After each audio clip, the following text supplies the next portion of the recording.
My peoples, we about to kick this thing off in about a minute and 35 seconds. And for a comeback, I don't know if y'all seen him on TMZ, man, but he said a comeback is on the table. We got a lot to talk about this morning, fellas. See you in a minute.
My peoples, it's about to go down up in here.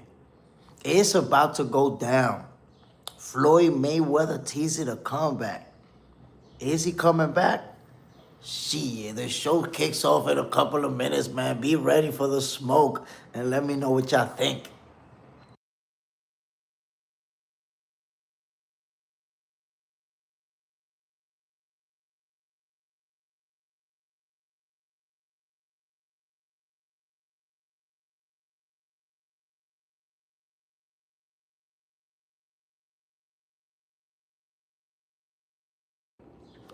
My peoples, my peoples, welcome to another episode of Boxing for Breakfast, where you get your healthy dosage of sweet science early in the morning. Yo, y'all know what we doing, man. We talking boxing. But let me kick this thing off by saying happy Friday, my peoples. God gave us another day, fellas. You gotta be happy. It don't matter if it's freezing cold where you at. It don't matter if it's hot, if it's raining, whatever the case may be. It's a beautiful day. A beautiful day to be alive and a beautiful day to be a fan of the sweet science. Salute to everybody tuning in. Side already in the building. Toy Mafia, Big C. My peoples. My peoples. Floyd Mayweather told TMC that a comeback fight for him is on the table. Whoa. Floyd Mayweather, 48, 49 years old, coming back for a professional fight. We didn't expect that. Now, it's crazy how the timing of this. Because remember, recently, Floyd Mayweather sued, or it came out that he's suing Showtime because they supposedly robbed him of over $300 million. By the way, early in the morning here in DR, 7:35. If you having your breakfast just like me, enjoy it. I'm finishing up some Captain Crunch over here.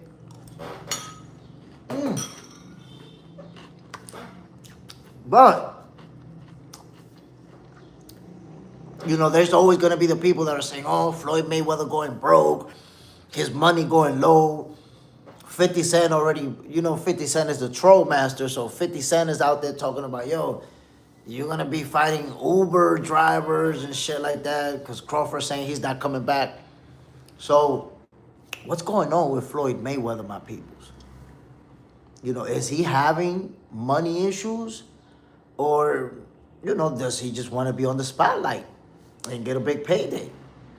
What's going on? Now, I want to tell you guys something interesting.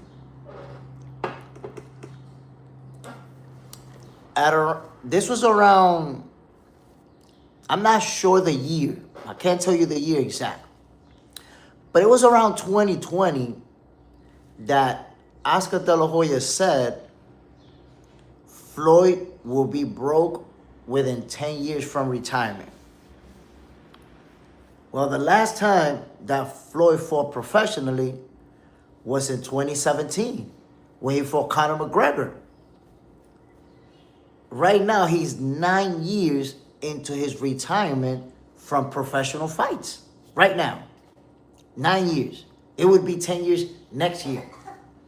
And Floyd is talking about fighting professionally.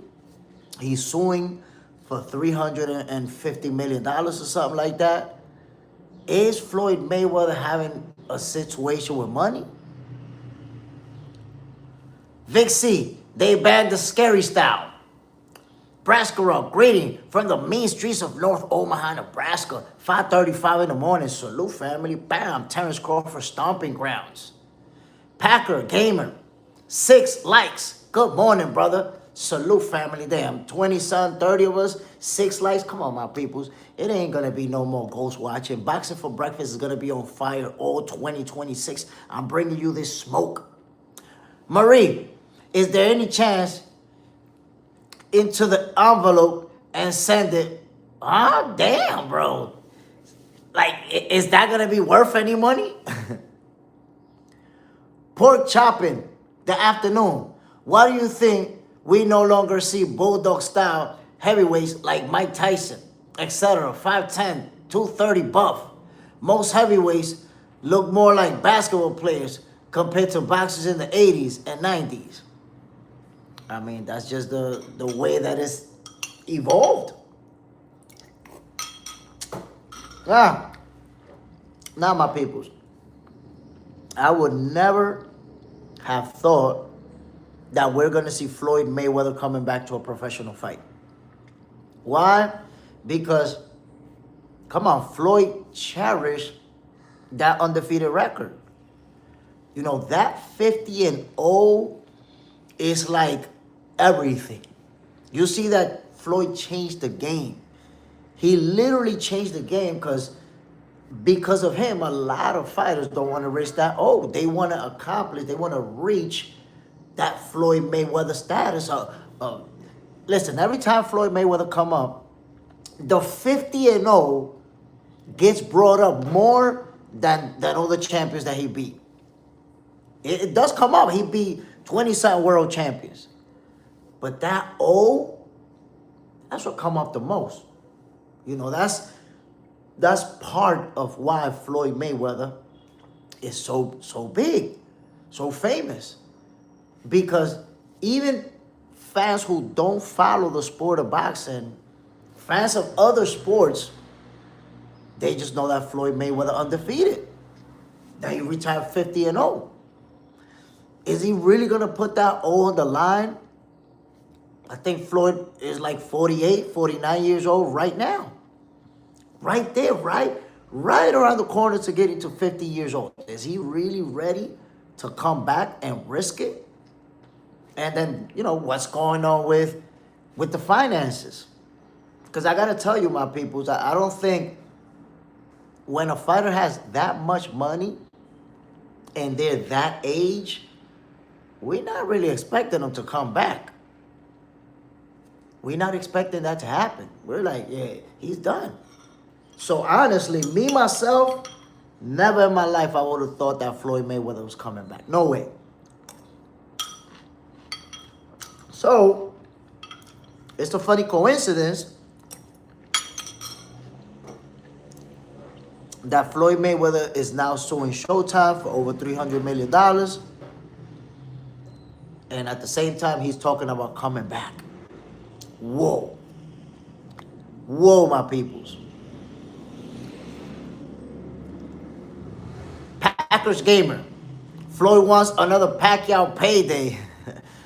And Manny Pacquiao is actually talking about coming back himself in a different boxing league that they got going on. I read something, I don't know if that's true. Braskarov, I did not see this coming with Floyd. I gotta think about this. I'm telling you, bro, when Floyd Mayweather, close to 50 years old, is talking about a comeback is on the table, it does make you wonder about his finances. How good is he really doing financially? Look, I was talking about it. I think it was yesterday or the day before. Somebody in the comments say, Floyd going broke. And I was like, listen, Floyd Mayweather could sell 4 watches in his collection. And that right there is $10, $15 million in his pockets. He could sell 4 or 5 cars. And that's a few $1 million in his pockets. He's not broke. But we don't know what type of debt he's in. You could have $100 million and owe $200 million. And then your ass is cooked. You got it right now, but you owe more than what you got. And they're going to try to take all that shit from you at some point. You could have $500 million and owe $800 million with projects and investments.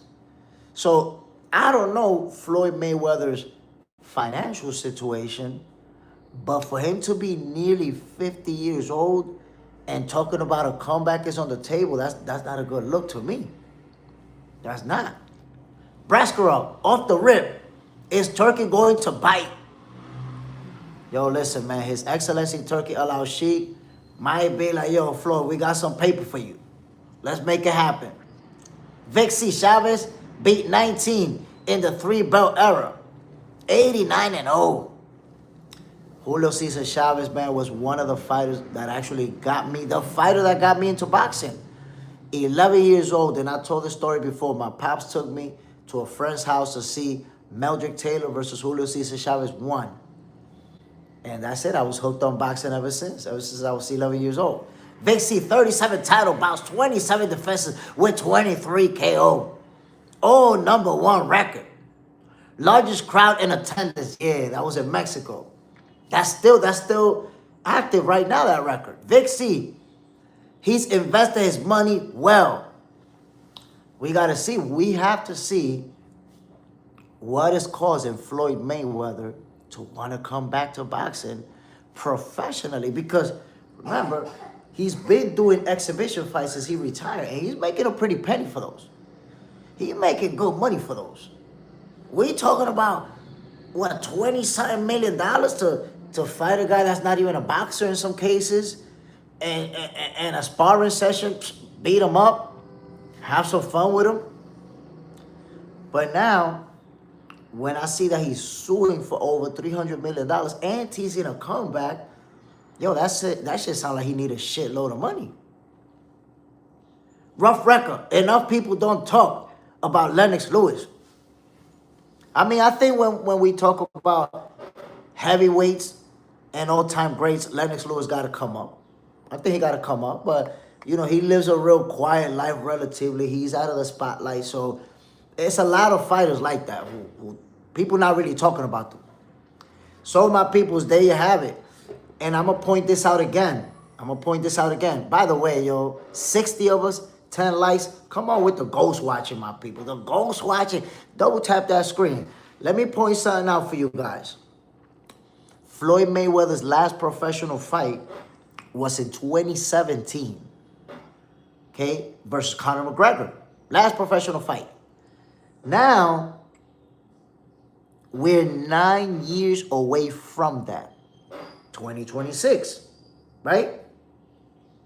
Oscar De La Hoya said, and I don't remember what year that was. I think it may have been like around 2020. So that's a crazy prediction.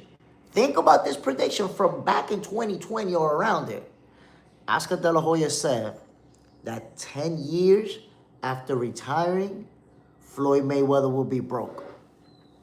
10 years after retiring, he would be broke.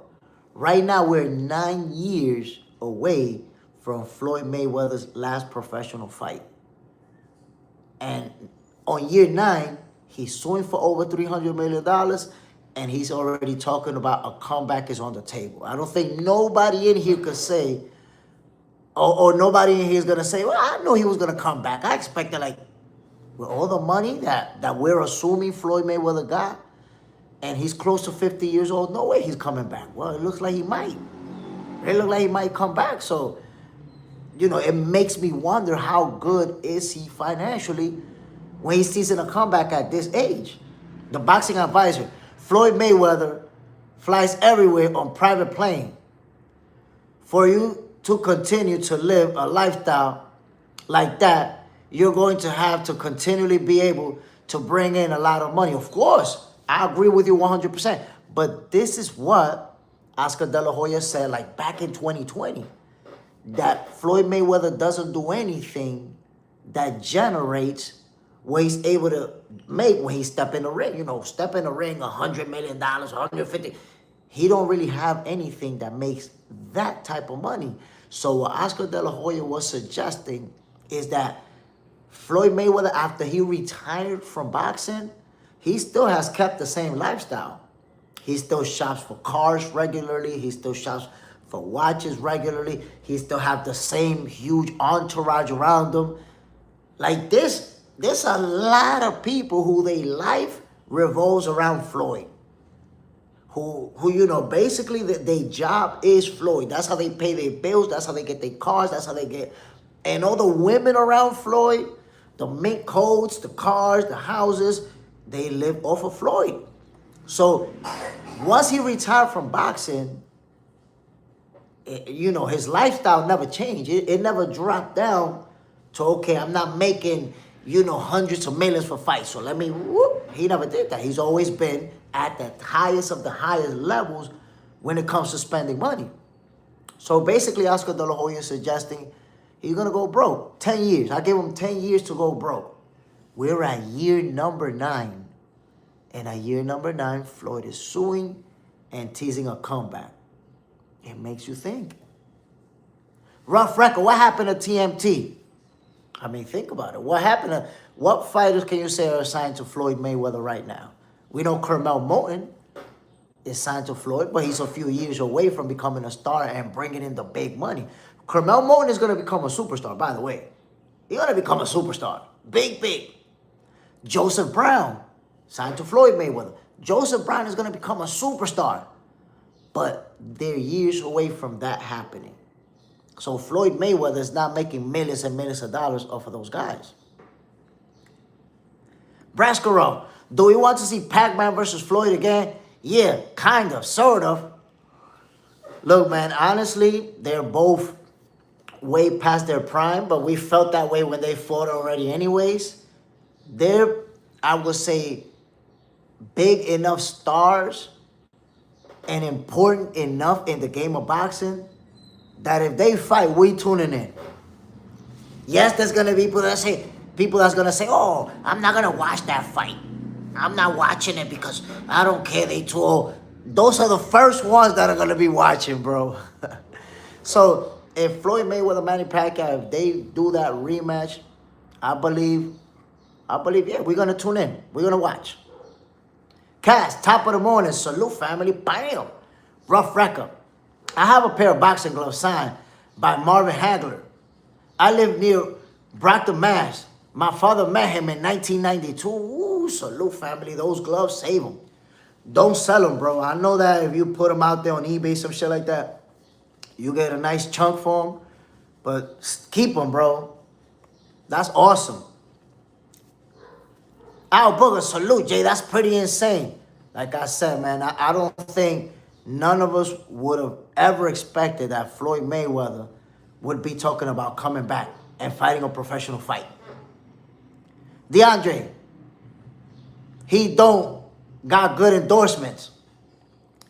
Think about it. What endorsements have you ever heard that Floyd Mayweather got? He don't got like a shoe deal or a clothing deal. Like Floyd Mayweather endorsements be like bottle alcohols and stuff like that. I don't know how much. Like alcohol and stuff that I don't really know about, to be honest. I don't know.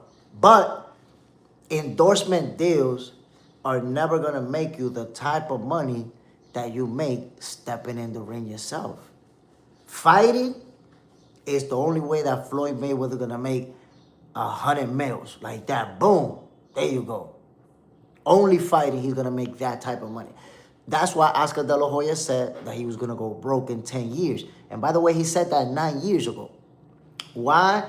Because he said once Floyd Mayweather retired from boxing, he's never going to make that type of money, but he's still living that type of lifestyle. You know, still, you know, he got his private jet. You know what it takes, man, for you to have that jet fueled and the crew ready and you flying to a different city or flying wherever you want to go to. It should take a lot of money, bro. It'd take a lot of money. That entourage that Floyd Mayweather got, how many people get a paycheck off of Floyd? That's a lot of money. So basically what Oscar De La Hoya suggested is that you're going to run out of money because the things that you do for money outside of boxing, they can't cover your expenses. Outside of boxing, you could be making $20 million a year. But what's $20 million a year if you're spending 50, 60, 70 a year? Then 20 is light money. Stay grinding TV. He just never learned investments like other smart pro sports athletes. No, I would say Floyd Mayweather has made some good investments because his club in Vegas is a good investment. It make a lot of money. What Floyd Mayweather never learned how to do is manage his money. Because think about it. If you have an investment, let me give you an example. Let's say that club is bringing him $5 million a year. That's a great investment. That's an awesome investment. But if you're spending $50 million a year, that great investment is not going to cover the amount of money that you're spending. That's the problem. How much money is he spending versus how much money his investments are bringing in? Rough record, yeah. But doesn't TMT sponsor unsanctioned fights? But if they sponsoring unsanctioned fights, how much money are you really making off of that, bro? Unsanctioned fights, ain't nobody making in those fights millions of dollars.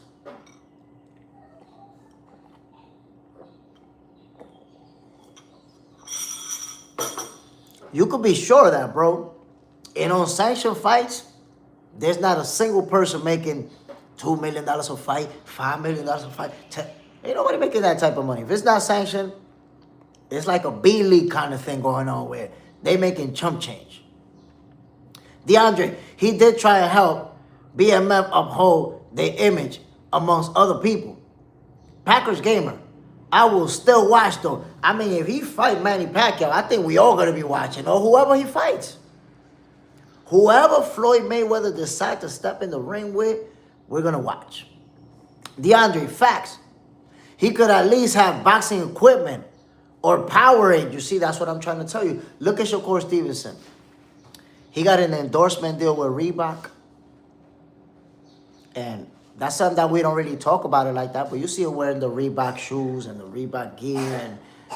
And I think, if I'm not mistaken, it was Shaquille O'Neal personally who reached out and said, yo, we want to bring you on to Reebok. That's a major endorsement deal.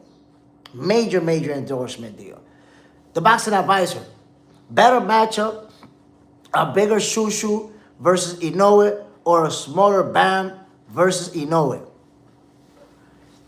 You see, I don't think that Naoya Inoue is going to move up to 126 before Shushu himself move up to 130. Remember, Shushu not a small kid. Shushu not a small guy. So how long is he going to stay? He wants that fight. I know that Shushu want to fight the monster. But how long is he going to stay in that division? Is he going to stick around long enough? And then, bam, is Bam going to move up? So, honestly, I like both of those fights. I like any of those two fighters against the monster. It's a question of who's going to move up in weight first. Does Bam move up to meet the monster, or the monster move up to meet up with Shushu? We'll wait and see, but I like both of those fights. Love both of those fights. Tony T, good morning. I believe that if Pac could have won a belt, that it would have made Mayweather-Pacquiao fight even bigger. It's sad that Floyd actually has to come back to make money after all the money he made. But the crazy thing about that, Tony T, is that all this time we've been assuming that Floyd Mayweather got all the money in the world and that he's never going to fight professionally again. John Parham, salute family, bam! I would never have expected Floyd Mayweather to be, to have fighting professionally as something that's on the table. And if you didn't see it, he said it to TMZ.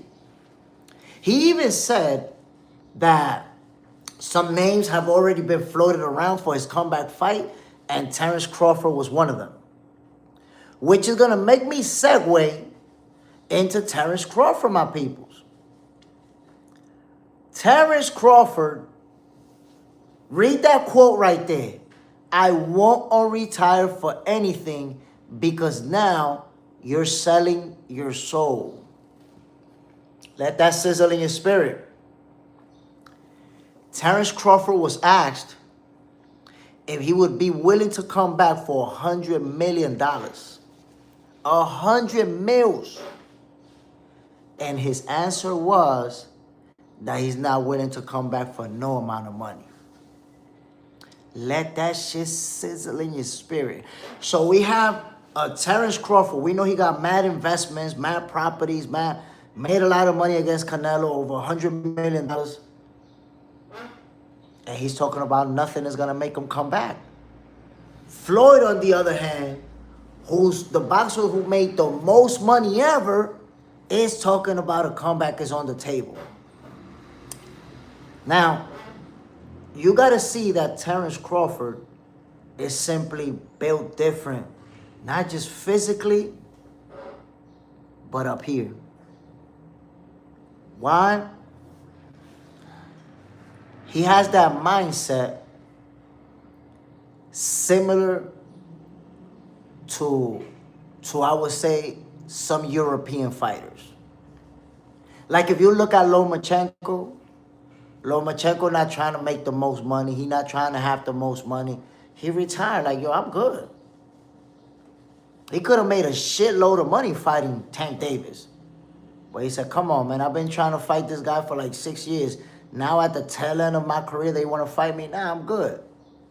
Could have made a career payday on Tank Davis. It was like, nah, you're not going to make me come back at my age to fight him. And left. So that's the one thing, my people's European fighters, a lot of them, and that's a weakness in American fighters. Consumption. There's fighters, they get their first meal and they already got a Ferrari, a $200,000 rollie, an iced out chain, and that money already gone. Dude from Europe get $1 million and 800,000 is in the bank. And he driving a nice Benz, got a Lexus, no jewelry. So they move different and think different when it comes to money. And Terence Crawford is showing us that. Like, I got a shitload of money. I got generational money. I'm not blowing my fortune. Somebody asked Terence Crawford, yo, you can't afford to buy supercars, buy Ferraris, Lamborghini. He like, nah. You see that truck I got right there? It's going to take me the same place that a Lamborghini going to take me to. And it cost me like 70 grand or something like that. A truck that costs $70,000, most of us can't afford it. So he like, that's a good try. I don't need a $200,000-$300,000 vehicle. Terence Crawford could have a couple of Bugattis if he wanted to. But he not trying to blow his fortune. He not trying to blow it. Cass, what do you think about the Monster and Espinoza at 126? I mean, listen, If the monster go to 126, I want to see him fight Shushu Carrington. I don't want to hear it. He go to 126, I need him to fight Shushu. That's the fight for me. Braskaruk, 100 mils. John Parham, but never been money hungry. Bro drives a Chevy Silverado. No Bentley. All the flashy shit. Nah, no Bentley, no Ferrari, none of it. Because he's about being smart with his money. Look, I think that's the one weakness that Floyd got, that he talks about making smart investments, but he never talks about him blowing his money like water, blowing through it like water. You can have all the great investments in the world, but if you're blowing through your money like water and your investments ain't bringing in that type of money, like I told y'all, man, it was about 6 years ago that Oscar De La Hoya said, Floyd Mayweather, he's going to go broke in 10 years. 10 years after he retired from boxing, he's going to go broke. As per Oscar De La Hoya, we're in year 9 right now. His last professional fight was Conor McGregor in 2017. So it's 9 years since Floyd Mayweather had a professional fight. And right now he's on year 9 since his professional retirement. He's suing Showtime for over $300 million and he's teasing a comeback. So it make me feel like, oh shit. Was Oscar De La Hoya right? Is Floyd Mayweather having some money problems?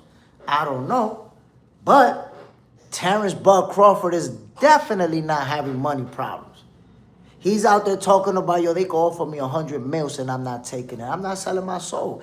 And Terence Crawford also spoke about Muhammad Ali and how his health deteriorated because he just kept fighting and fighting.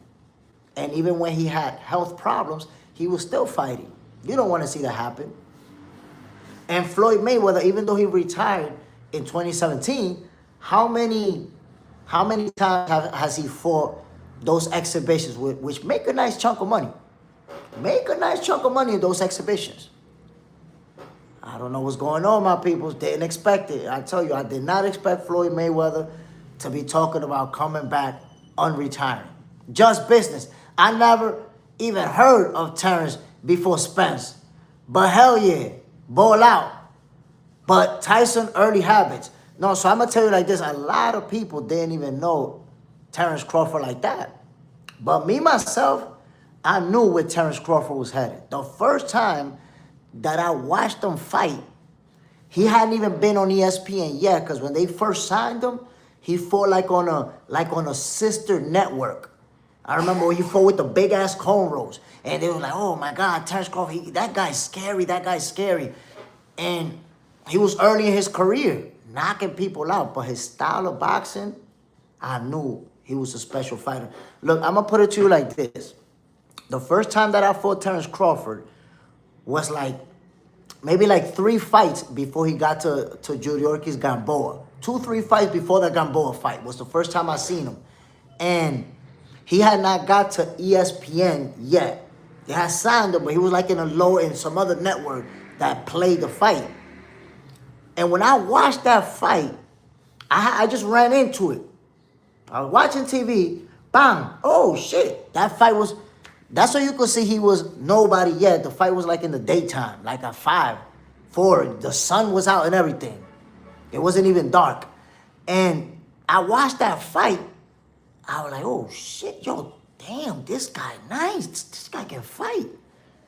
Watch this. His following fight, you know that when you're early in your career, you fight more often. His following fight was a couple months away. And I ran into the announcement that they was going to fight the following day. Terence Crawford fights tomorrow, blah, blah, blah. I'm like, oh, shit. I called one of my boys the day of the fight. And I'm like, bro, you got to come through. There's this dude right here. Yo, this dude nice, bro. You got to come through and see this. Boom. My boy come over. We watch him. When we watched that fight, I was like, yo, this guy's special, bro. That's it. Ain't nobody for him. Ain't nobody messing with this dude. Watch this. Then the following fight, he's going to fight Yuriorkis Gamboa. I called up another one of my boys who loved the sport of boxing. I'm like, bro, we got to watch this fight. You got to watch this fight. This dude right here is something else, bro. And he was like, yo, come to my house, yo. Let's get some pizza, get some drinks, munchies. Boom, we showed up, some couple bottles, and watched the Gamboa fight. And after I watched the Gamboa fight, which was the first time he was involved in a tough fight, you know, he got wobbled. I was like, yeah, man, this guy, he's him. Terence Crawford is him. From that point on, my third fight watching him, I knew this guy was special. So everything that's played out throughout his career, I've been watching it from early on, and it's what I expected, yo. I expected Terence Crawford to do what he done. Latik, I found out about him on HBO. I knew he was on HBO. Terence Crawford never fought on HBO, bro. They may have been talking about him, but his first contract was with Top Rank, and he was on ESPN. All his fights was on ESPN until he went to fight Errol. Are you sure you're not confusing him with somebody else? Ricardo, after I seen Terence versus Gamboa, I knew he was the man. Just like when I see Mayweather versus Manfredi. Oh no, Mayweather I knew from early on. So Mayweather, I knew he was nice. I knew he was special. But I really understood where he was at. Like, oh shit, this guy gonna make a lot of history. When he beat the crap out of Diego Corrales. Because Diego Corrales was an undefeated champion. And a lot of people don't know this, but I'm gonna put you on. Diego Chico Corrales, rest in peace, was the last time in Floyd Mayweather's career that he was the underdog. He's never been the underdog in his whole career outside of that time versus Diego Chico Corrales. I don't know if before that he got to be the underdog, but that was the last time he was ever the underdog. Diego Chico Corrales. BBO Sports TV, salute family, bam! Franchise in the building. What's the deal, my G? Paul, Mayweather doesn't want to fight Triple G or Tank Davis. God damn, Triple G's retired from boxing and fights at 168, bro. What are you talking about, Triple G? Tank Davis, though, yeah, Floyd Mayweather don't want to step in the ring with Tank. He almost 50 years old, man. Tank will brutalize him. Thank you, Scars.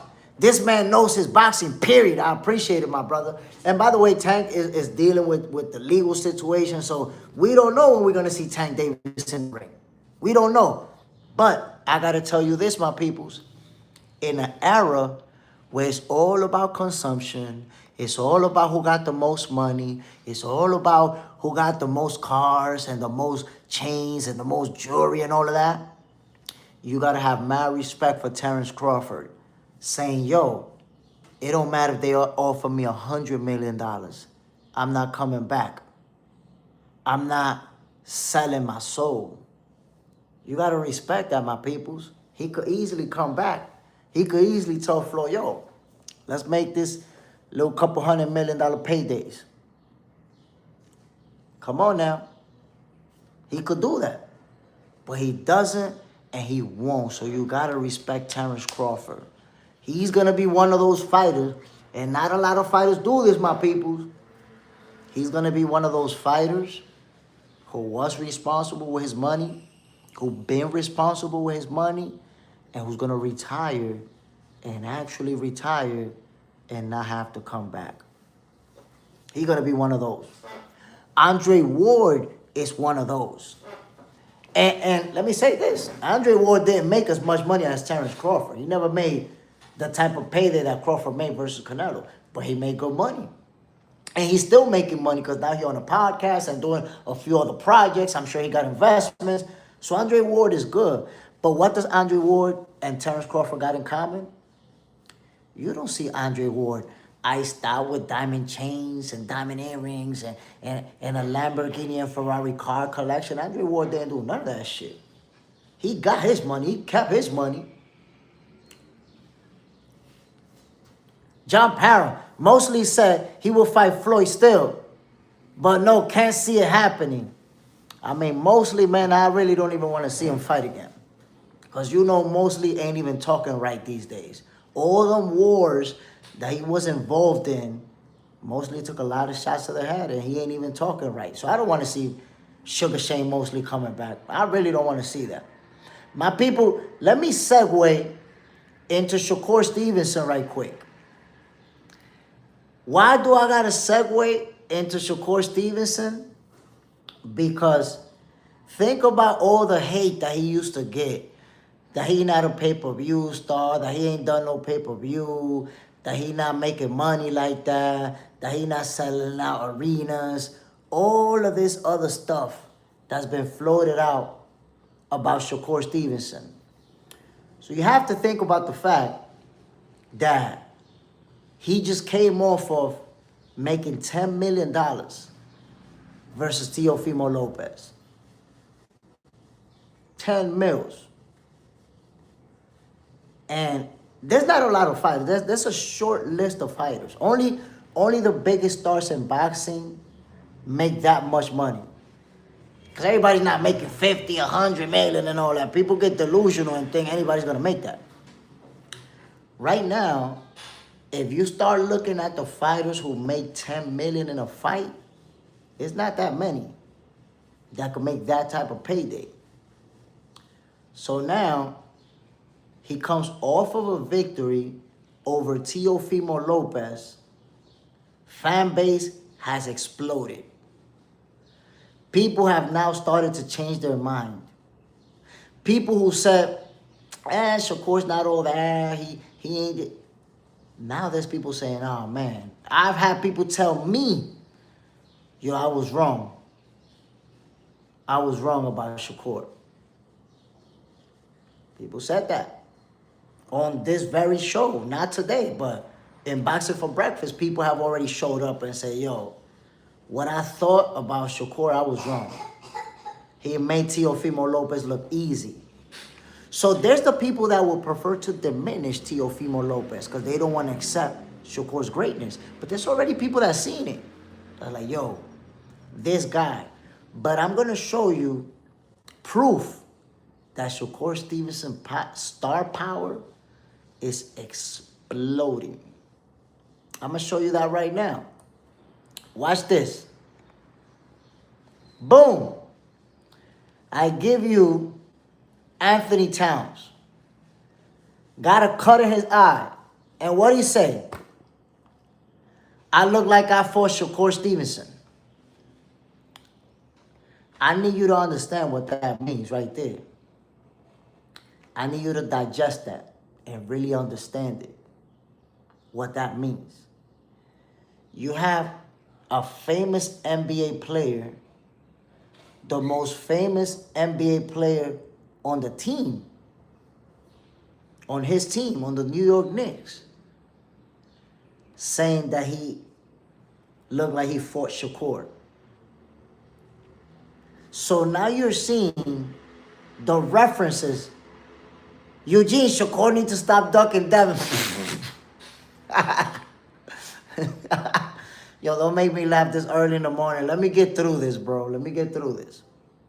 Now you're seeing Shakur breaking into pop culture, where people who are not boxers or involved with boxing bring up his name. That shows you the level of star power that he's accomplishing. A year ago, 2 years ago, that reference would have been about Tank Davis. Oh man, I looked like I was fighting Tank Davis. Now he looked like he was fighting Shakur Stevenson. Why? Solely off of what he did to Teofimo Lopez. Look, he had Teofimo leaking. When NBA plays leaking himself, he references Shakur. So people don't understand the significance of that. Don't you understand that the New York Knicks is one of the most important, not just basketball franchise in the world, one of the most important teams in the world, one of the most famous teams in the world is the New York Knicks. One of the teams with the biggest fan base in basketball is the New York Knicks. And you got the main player on the team talking about, man, I'm leaking like I was fighting Shakur Stevenson. You gotta process that to understand what that really means for his star power. Shakur Stevenson, regardless of all the hate he's getting, just like Floyd got that hate, you see him going up. Yo, Starsky, you talking about BJJ and Khabib, bro? Your next MMA reference, you're getting blocked out of here. This is a boxing channel, family. The next MMA reference is not even a 24-hour break. You're getting blocked. That's not you need to go to another channel to talk that shit, family. Don't get your ass blocked for talking dumb shit that nobody want to hear nobody talking about. This is Box Center, not MMA Center. Chill out with that. I normally don't even give chances. I'm gonna give you one. But your next bullshit ass MMA reference, you getting the fuck out of here, like my brother JJ Xander has been saying. Don't be the first one to catch it this morning, family. Come on now. Don't be the first one. Nobody want to hear that shit. Go to MMA channel to talk that. We're not hearing the goofballery right now. John Pound, the next MMA reference, you already know what to do. My peoples, look at this. No. MMA reference is not a break. MMA reference is not a break. It's you getting the fuck out of here. So look at the star power of Shakur Stevenson, where it's headed. Whether people say that he's not, fun, that he's boring, that he don't got no power. Yo, it's like this. Stocks is skyrocketing.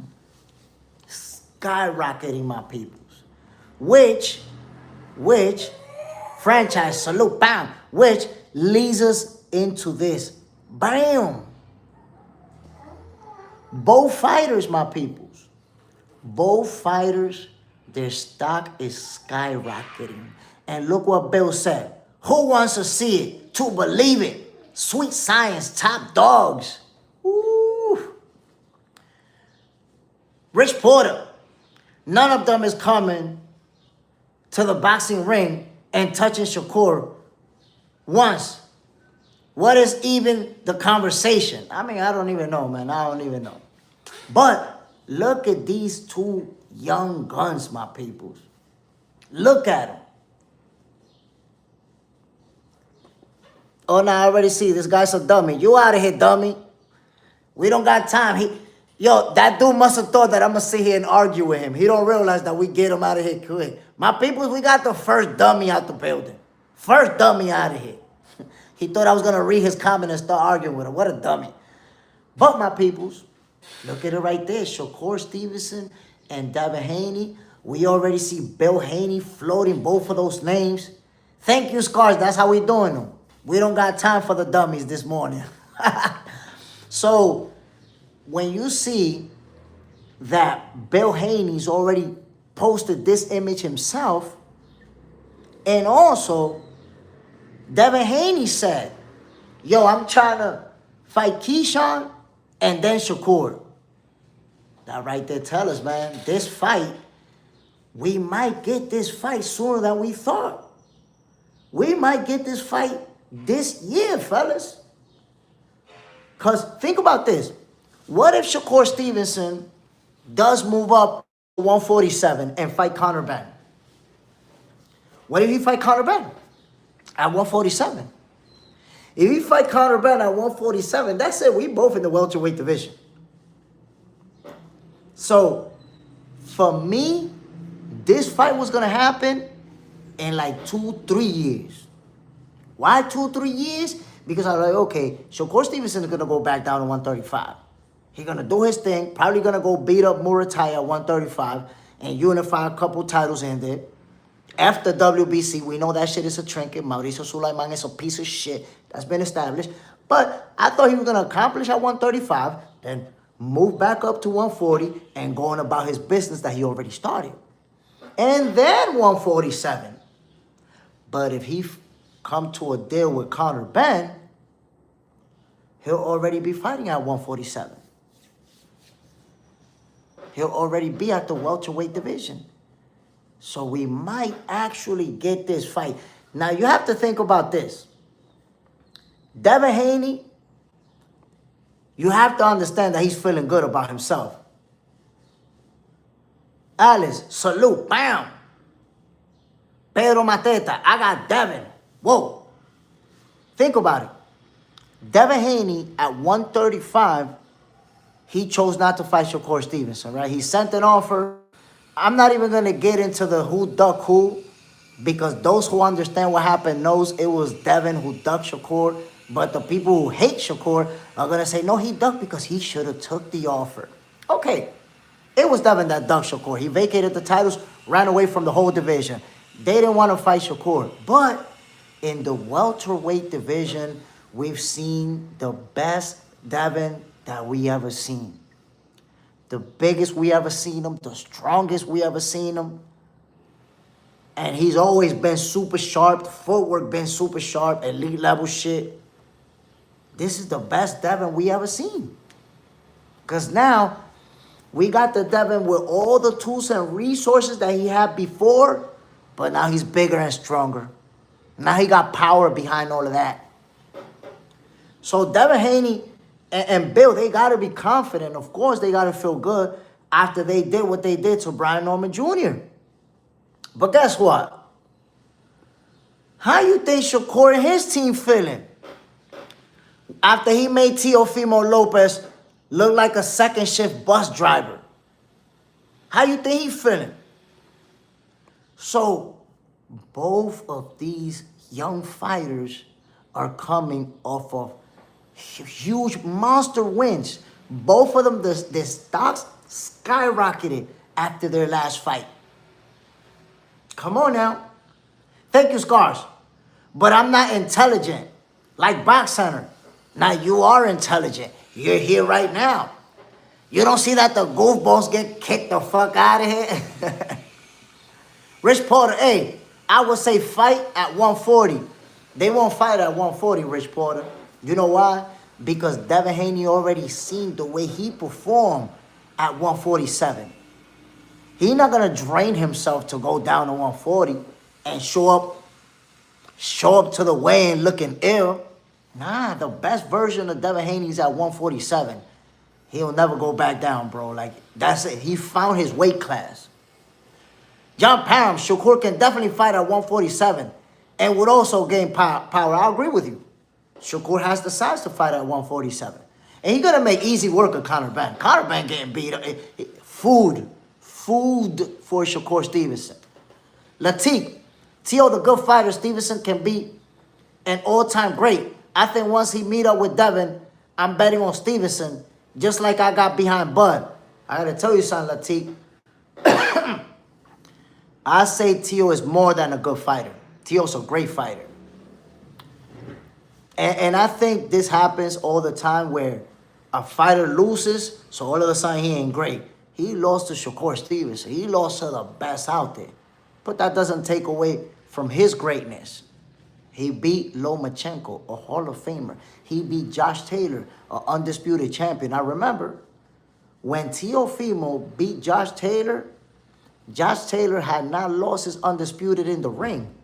He got stripped because he didn't want to pay a sanction. He didn't want to defend against somebody because it wasn't going to be a big fight. It wasn't going to be big money. He didn't want to defend, and he got stripped.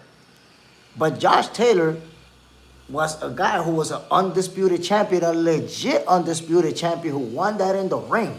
That wasn't gifted. So if you look at the resume, Teofimo Lopez is a great fighter with great accomplishments. In fact, right now, Teofimo is one of the most accomplished young fighters in the game. How many divisions he won titles in? How many titles he unified? He's already been lineal champion, Ring Magazine champion in different weight classes. So he's a great fighter. The resume says he's a great fighter. Taking an L to Shakur Stevenson is not going to diminish that. Al Booger. Devin still has the size and length advantage. Might have the strength advantage too. There's only one thing that you miss. The skills advantage. John Parham, Alice, for real though. Keston Luke, what's your last name, brother? You look too much like my family. Shoot, You look like me too. Sanchez, bro. Sanchez, my peoples. Dominican Republic. John Parham. Al Booger, facts. But I think Shakur defense and IQ is better. Rich Porter. At 147, I got Haney at decision. John Parham, it definitely goes 12. I think there's a good possibility it goes 12. Anything can happen in boxing, but I think it's a possibility they're both skilled enough to make that fight go 12, you know, make it go the distance. Rich Porter, actually, no, Shakur is trashing that man, Haney, but Haney not a sleeper. He relies more on power than IQ, which is opposite of Shakur. Braska Raw, somebody made a video with Devin as Debo and Keyshawn as Smokey and Shakur as Craig. Oh, man, that's got to be hilarious. Rich Porter, this fight need to happen. It's long awaited. Look, man, I wanted to see that fight when it was at 135. I really thought we was going to get that fight. And then Devin decided to vacate and leave the division. That's why we didn't get that fight. Rich Porter, skills and IQ go hand in hand. Shakur has both with sneaky power. Ronaldo, Devin don't want that fight. He want a fight that not on my, he can't win. He a weight bully, is that what you're saying? Can't win, but his weight. The hydro grind, that's why you be running so much. Felix Sanchez, salute my brother. Ronaldo, he a weight bully, that's all. Thank you, Scars. I don't know, Shakur looked real intelligent against Teo. I mean, you have to understand, man, Teofimo Lopez is a guy who's super accomplished, who earned his accomplishments in the ring. Yo, it's not everybody that's going to make him look easy. George Kambosos, the only guy to beat him, they went to war. George Kambosos got dropped, and he survived those last few rounds. Teofimo lost that fight because his father can't coach for shit. His father got no business in the corner. If you guys remember, look, when he lost to Kambosos, I was saying he need to fire his pops. I didn't just start saying that now. I said it back then. And you know why I said that back then? Look at the instruction that his pops was giving him. What are the instructions? Y'all remember? Go fuck him up. Go fuck him up. I'm like, damn, what are we talking about over here? Like, what do you mean go fuck him up? That's your instructions? Like, bro, that's what he's trying to do. So what happened in that fight is that Teofimo Lopez took way too long to make adjustments. My peoples, hit that like button, man. I'm giving you this healthy dosage of sweet science, fellas. Double tap that screen, man. It's free of charge. I'm not charging you for that shit, for that like button. But I want you guys to consider this. Shakur Stevenson and Devin Haney, right now, their star power is like this.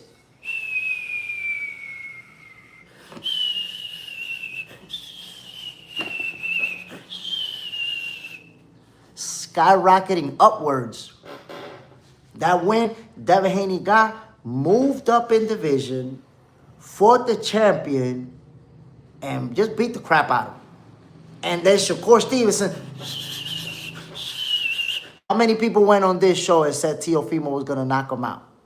How many people went on this show and said, nah, yo, he's not going to be able to keep Teofimo off of him. He won't keep him off of him. And look now. Made it look easy. Made Teofimo Lopez look like a Wendy's third shift janitor picking up garbage with the pooper scooper. Whoa, thank you, Scars, with the super chat vibes. Salute, family. Appreciate it. Like I always tell you guys, man, this right here is not about the money.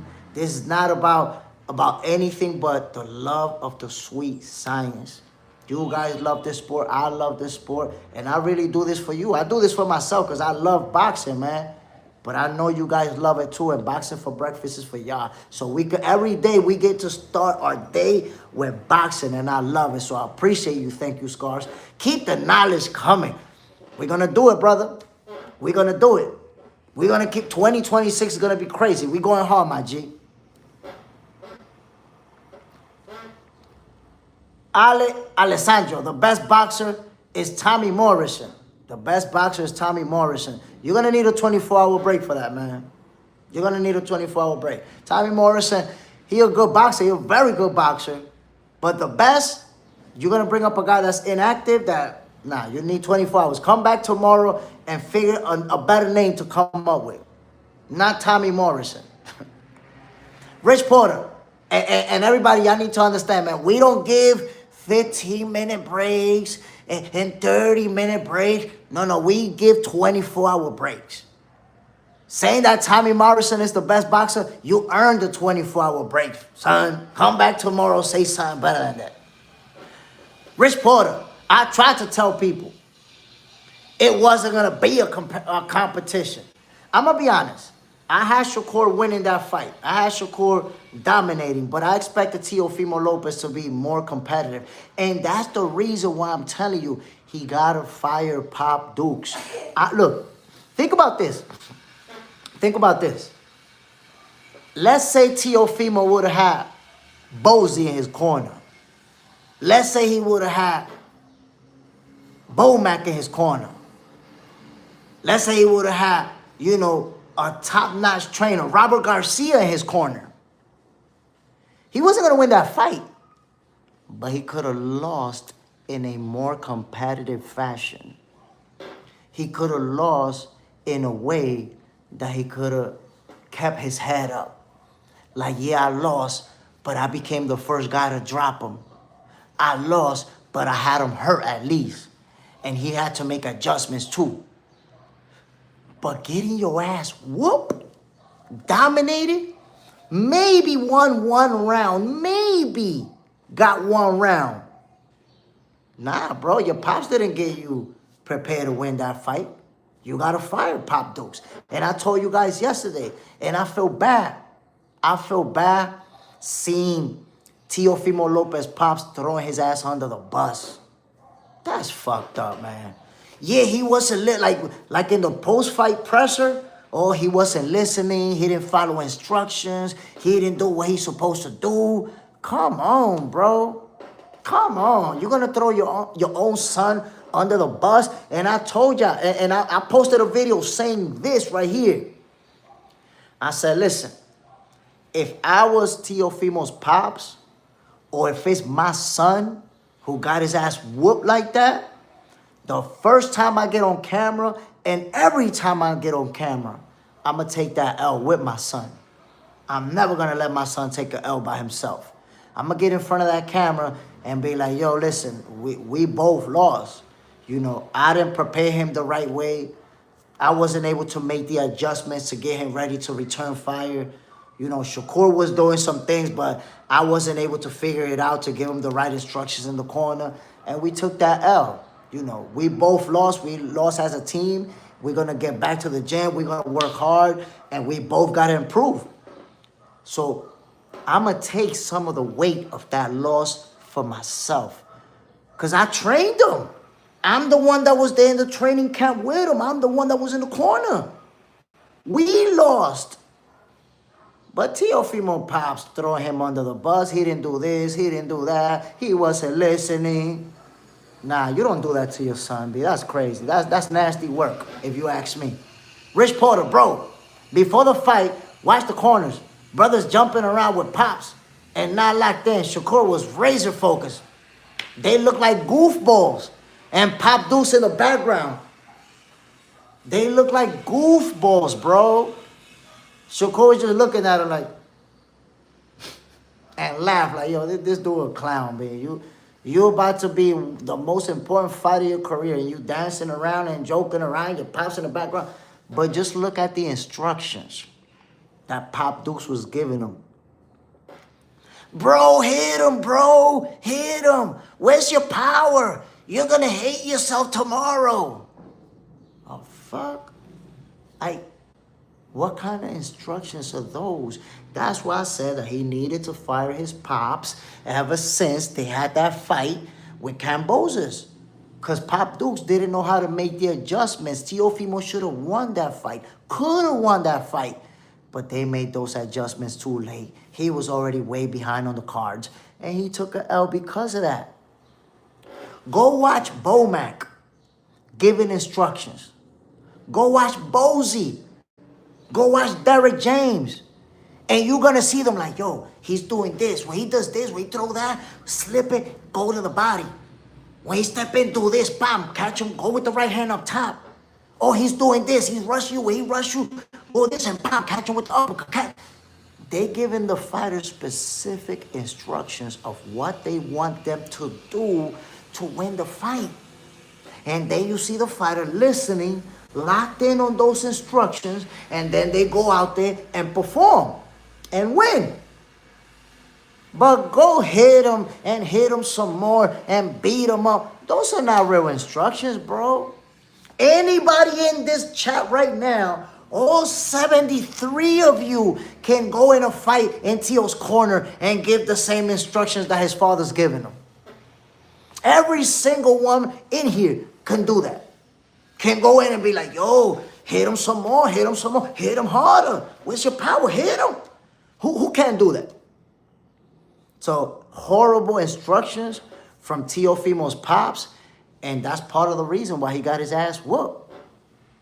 Got his ass whooped, got dominated, got made to look like a bum. That's just the reality, bro. That's just the reality. Thank you, Scars. Kadua, that sound about right, my dude. Rich Porter, 7 and 12 were his best rounds. Pedro Mateta, Teo Sr. said he never followed the game plan. I know, but he never followed the game plan. But what instructions were you given in the corner about the game plan? Hit him? Hit him some more? Like, what's the game plan? The Hydro Grind, Pops throwing gang signs and dancing, looking goofy as hell, bro. Looking goofy as hell. Rich Porter, he didn't give him anything to listen to him. But that's what I'm saying, my brother. What kind of instructions are hit him and hit him more?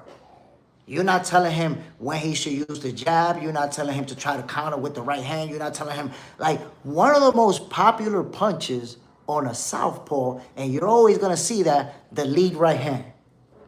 Shoot the lead right hand when he's closing the gap. Shoot, you know, like, you didn't see nothing that he's actually telling them to do other than hit him. We already know that boxers are supposed to hit each other. Like, are those real instructions? I don't get it. Pork chopping. Glenn McDougal from Boston. Salute, family. Bam. But that's what I'm saying. Thank you, Scars. Just punch him? Yo, that's... I told you, man, that's why when he fought Cambosis and he lost, I was like, he needs to fire Pop Dukes. Because for that fight, the instructions were, fuck him up. Go fuck him up. That's what we try to do in every fight. We try to fuck each other up. Like, can you actually tell me what to do? Can you give me some actual instructions? Ricardo Maya, I hope Teo don't retire. I don't think he's going to retire, bro. He's already talked about, in fact, I seen him running like 3 days ago. I already seen him. He's already running. He's already hitting the bag. And he's not done. Anybody that think that Teofimo getting his ass whooped by Shakur Stevenson mean he's done, he not done, my peoples. And I'll even go as far as telling you, Teofimo Lopez is going to be a world champion again. No, he can't beat Shakur in a rematch. He's not even going to try that. But he's going to be a world champion. You got to understand, just because Shakur cooked him doesn't mean that everybody could beat him. Marie, that wasn't the Teo on his best. Even though I still got Shakur beating Teo on his best, but at least it would have been more competitive. No, that was Teo on his best. That was Teo on his best. What happened is that you're never going to look good when you got somebody outclassing you, outboxing you. You're never going to look good. That same Teofimo would have looked different against somebody else, Marie. He would have looked different against somebody else. He was with Shakur. Look, every time somebody gets smoked, they never the same. Look at Errol Spence. Oh, it's because of the car accident that he wasn't the same against Terence Crawford. A car accident from years prior with no injury attached to that car accident during that fight, but people just can't accept that Terence Crawford was that much better than Errol Spence. So all of a sudden, it became the car accident. Look at Canelo Alvarez. There's people like, nah, Canelo not the same anymore. That's it. Because they can't accept Terence Crawford's greatness. So Teofimo was the same. But guess what? When you're a great fighter and you get your ass whooped, you never look the same. You never look the same. But that's because of that guy. He didn't look the same. He didn't look like he was at his best because he was fighting that guy right there in Shakur Stevenson. Had he fought somebody else, he would have cooked their ass. He just had somebody who he couldn't do all that with. Mr. J. Peel, Shakur beat him with one hand. And that jab, one of the best jabs. And I've been saying this for years, but people just don't listen to me. Shakur got one of the best jabs in the game. He put so many jabs in Teofimo Lopez's face. And it's like Teo couldn't do anything about it. Thank you, Scars. Jay Smith is that dude. Very knowledgeable about everything boxing. Like and subscribe. Appreciate it, my brother. Appreciate the love. And we headed for #1. If you guys hit the like button consistently for me, we could get to #1 a little bit faster because y'all put me in the algorithm. But we headed to #1 no matter what. It don't matter if it happened in 2-3 years. It don't matter if it happened by the end of this year. We unstoppable, my peoples. Trust me. This ain't no cap. Unstoppable. I fired Jay Smith. Salute, bro. Bam. Seaside Walker. He did follow the game plan. It was misdirection with the hate. Using the N-word to promote Spanish people hate. For FBA, oh man, now you're getting on some other stuff. Listen, I'm gonna tell you like this: when you put Spanish people and FBA, you're on some other stuff, family. I'm not on that racist stuff. You're on some other stuff, fam. Eye for eye, yo, Jay. They stripped Shakur from 135 belt. We already know Mauricio the Dummy Sulaiman and his agenda. He only want Canelo Alvarez to have a belt. He only want to make it good for Canelo Alvarez and a few fighters to have his belt. And then Shakur Stevenson being associated with Terence Crawford, what does that mean? He get the same hate that Terence Crawford get. We stripped Terence Crawford, now we're going to strip his little brother. That's it. That's what that's about. Mauricio Sulaiman did not want Shakur to have... I want you guys to think about this. Shakur Stevenson fought William Zepeda about 6-7 months ago. I don't remember exactly. That was the #1 WBC contender that he fought. He paid his sanctioning fee. Paid it. Now he fought Teofimo Lopez at 140. The WBC strap wasn't on the line. It wasn't on the table.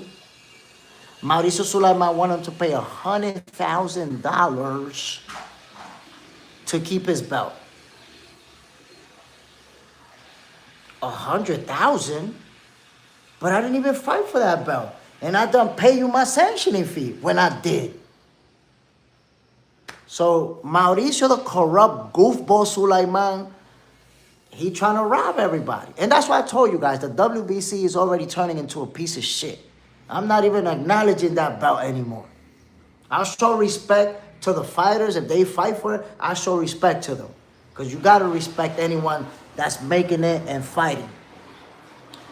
But to me, Mauricio Sulaiman and his WBC belt, they trash. They trash. That's a trash belt to me already. And a trash sanctioning body. My perception. So yeah, they stripped him. But Shakur was like, F the WBC. Terence Crawford said F the WBC. Young fighters going to Zuffa said F the WBC. So, come on now. That's it. The WBC, little by little, you're going to see their downhill. Little by little, you're going to see that happen. That's just the reality. Eye for eye. Yo, Jay, oh, my bad. The hydro grind. Tell said he was at 40%. Okay, I know you want to believe that the hydro grind because you had Teofimo beating Shakur. He got beat up and he got dominated. And that's just the reality. The biggest flex. Good morning, boxing world. Salute, family. Bam. And by the way, my peoples, let me put y'all on to something. I had been shadow banned for 3 months. 3 months I was on the shadow ban. Netflix, they got a strike on me for the Terence Crawford Canelo Alvarez fight. And the Zone also had a strike on me for a fight. I was calling the fight, and the audio from the TV got made it into the broadcast. And because of that, I had 2 strikes. So almost nobody was getting notifications. Almost nobody was able to find the channel. Almost nobody.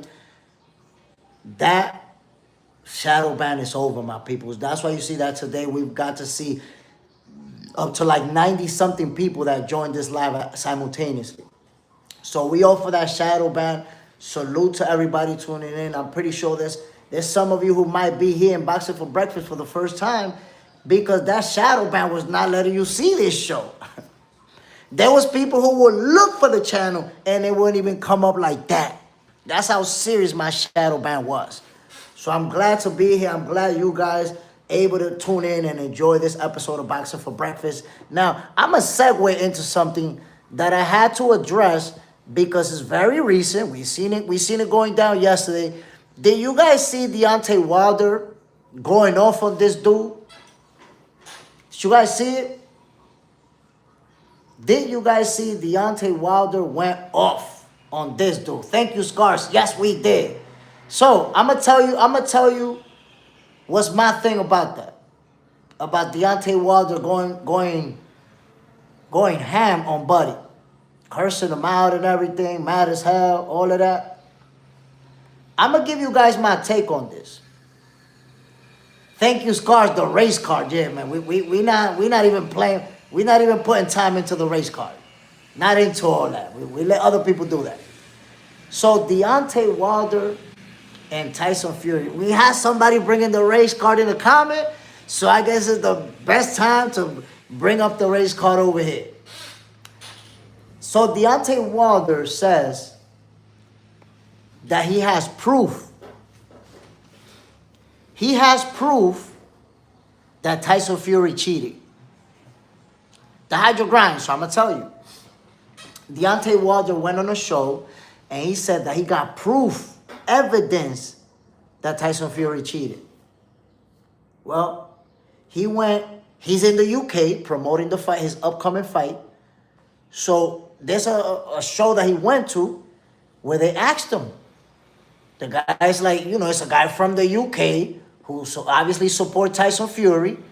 And he asked him, yo, you're saying that you got proof about this guy, and Deontay Wilder was like, he don't want to talk about it. He just got mad out of nowhere. Like, just because the guy asked him. You don't know as black men what we go through. As a black man, you don't know. And what? I don't give a fuck. I'm like, what the fuck? Like, what the fuck does being a black man got to do? Buddy just asked you a question. You the one who said that you got proof. Like, if I had Deontay Wilder in front of me, I would love to ask him that shit. Like, bro, you say you got proof. What proof you got? I would like to know. He says that Tyson Fury cheated in 2 out of 3 fights. I'm like, damn. That means that both of his wins, he got them by cheating? Huh? I didn't understand that. Why you so upset over somebody asking you a question and then Wilder keeps saying that he got proof, but he don't never say what's the proof. Oh, nah. In the other show, he said, oh, I'm going to do a documentary and y'all going to see it. And then this time around with that, he was like, I got the people that'll say it. So it's like his proof is going to be people saying, yeah, where he did cheat. I don't know. But thank you, Scars. Never said proof. Bro, in the other show, he said he got evidence. He got proofs and materials and everything. That's how he labeled them, materials. And I'm going to tell you guys what. George Jackin, bam. I'm going to tell you guys what. And this is me. This is my personal take. You guys know, those of you who know me know that I'm an analyst. I'm an analyst. I analyze the data. I don't just talk. Based on everything I seen from Deontay Wilder, I think that he's full of shit. I think that he's full of shit. I don't believe that he don't got no proof. How many years ago did he fight Tyson Fury? How many years ago was that those fights took place? And he's talking about he got proof still, but not producing anything. Just, I got proof, I got proof. If he would have really had proof of cheating, that proof would have been out. That proof would have been out. He don't got no proof. And I say Wilder gotta let that go already. Because you're the one that's bringing up that subject. You're the one that's throwing yourself in front of a bus. If you bring up that you got proof that Tyson Fury cheated, of course people's gonna ask you about your proof. Of course people's gonna ask you what you got. And then you're gonna get mad. I want you to think about this. If you say you got proof about something, you yourself watching this live, you say, yo, I got proof. And I ask you, okay, so you're saying that you got proof. Show me. Let me see. Tell me what you got.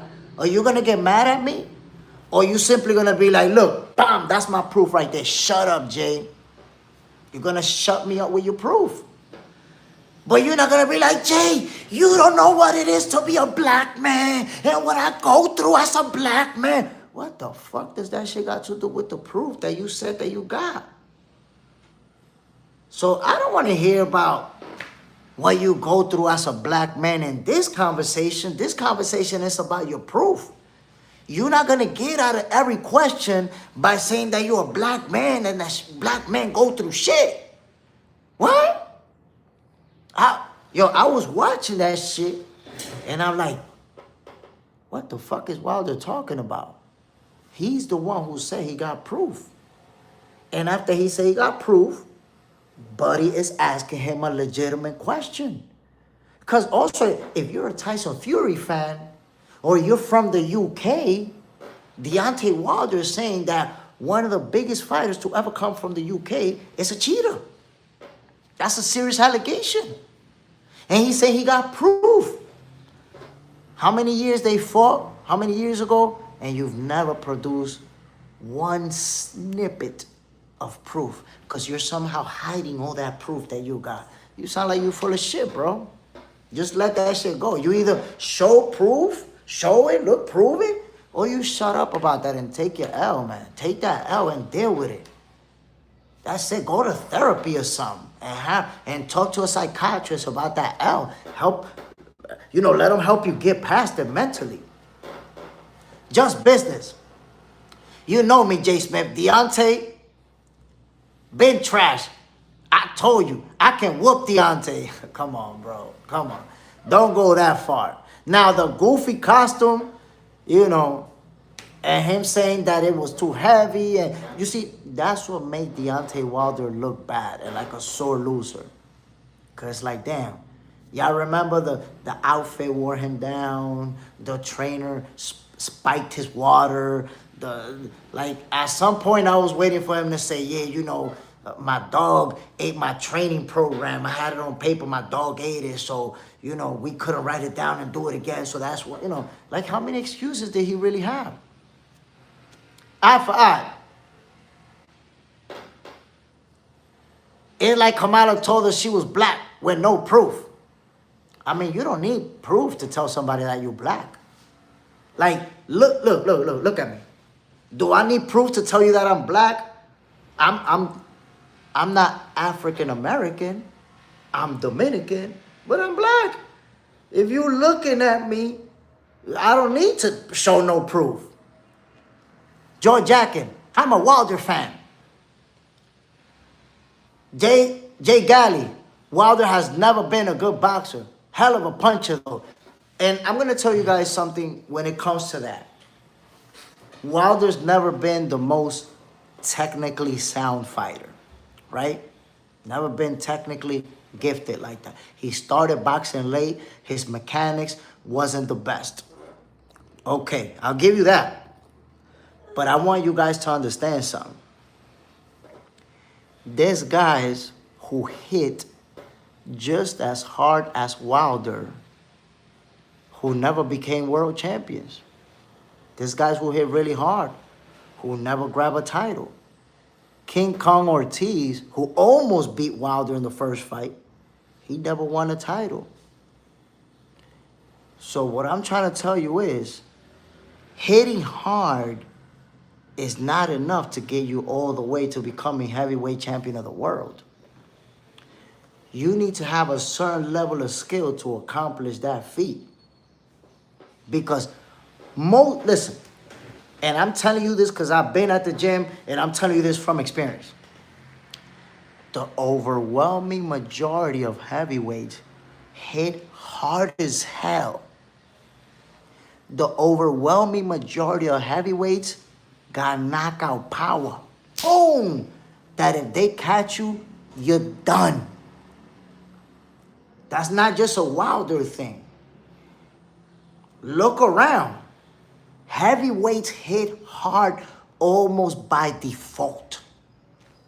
I would be in Gleason's gym when I was an amateur boxer, and every time I saw heavyweights sparring, their punches just sound different when they land. Boom!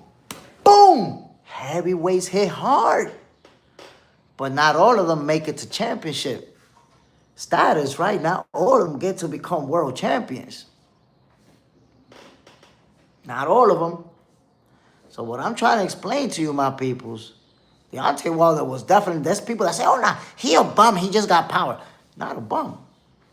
It takes a certain level of skill. You see that right hand that he took people out with repeatedly? It takes a certain skill level for you to land that right hand. Because every heavyweight got a right hand that could crush you, but they can't land it. It takes timing for you to land that shot. It takes a certain skill level for you to land that shot. Oh, look, think about this.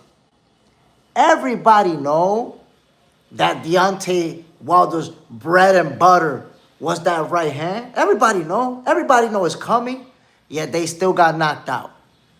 How do you know that this guy, that his knockout punch is that right hand, and you still get caught with it and you still get slept?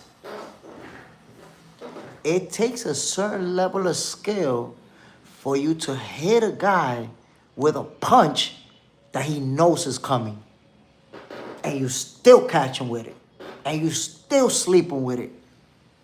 So yes, it's true. Deontay Wilder was never the most technically sound fighter, was never the most skilled, but he had the power and the skills to land that finishing shot. A lot of heavyweights, most heavyweights, don't have it. If that was the case, every heavyweight would become world champion. Every heavyweight would become world champion because they all got power, my people. It's not just Deontay Wilder. That timing was elite.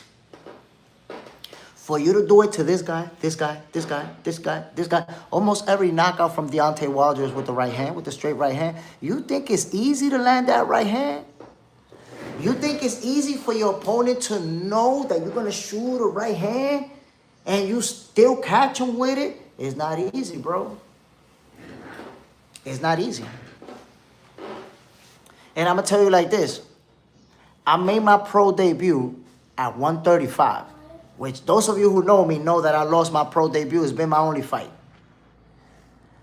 The straight right hand, flush, in a 4-rounder, I think I landed it like 3 times in the whole 4 rounds. Okay, I got you. Wait for me right there. Like 3-4 times I landed that shot. So it looks easier on TV than what it actually is.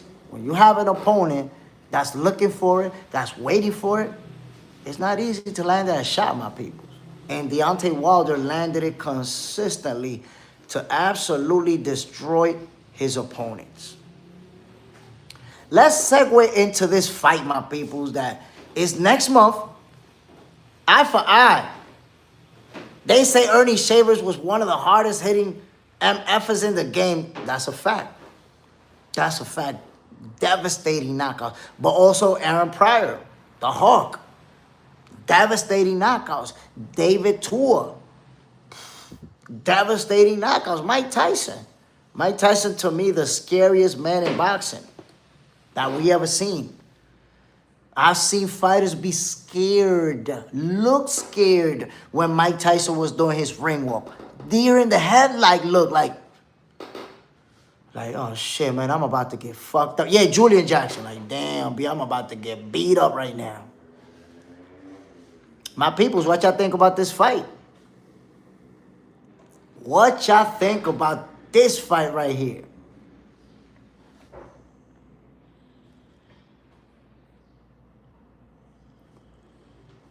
Keith Thurman versus Sebastian Fundora. I'm going to tell you guys like this. McNeely and Spinks, oh man, McNeely especially. He gave a speech before the fight that looked like it was a farewell speech. Like he was a goner. My peoples, Sebastian Fundora versus Keith Thurman. Keith Thurman is a fighter who's been disrespected a lot. Ricardo Maya, I got Thurman. The lunatic librarian. Thurman look better. Stay healthy. Thurman better stay healthy. So, Keith Thurman, my peoples, has gotten a lot of disrespect. And I'll be the first one to remind you, he got one L in his resume. One. And that one loss is versus Manny Pacquiao, bro.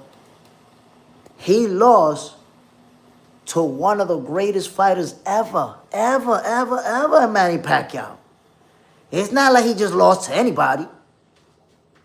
And I'm going to tell you about a double-edged sword that people don't realize. You see the inactivity of Keith Thurman? That's a double-edged sword. Why? Yes, he's been inactive. And that could lead to some ring rust. We know that.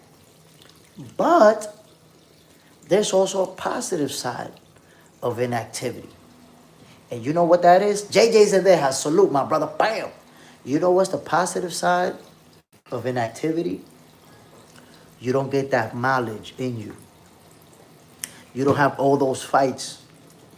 You haven't been taking a bunch of punches to the head during the last few years. So, physically, Keith Thurman is fresh, my peoples. Did you guys see his last fight, by the way? The Assassin. Salute, family. Did you guys see Keith Thurman fight Brock? Forgot the kid's name, but it was in Australia. And he didn't just dominate that kid. He knocked him out in brutal fashion. Beat down. After, what, like 2 years of inactivity, Keith Thurman showed no signs of ring rust. None. Which tells me that he had a great training camp. You see, that's one thing.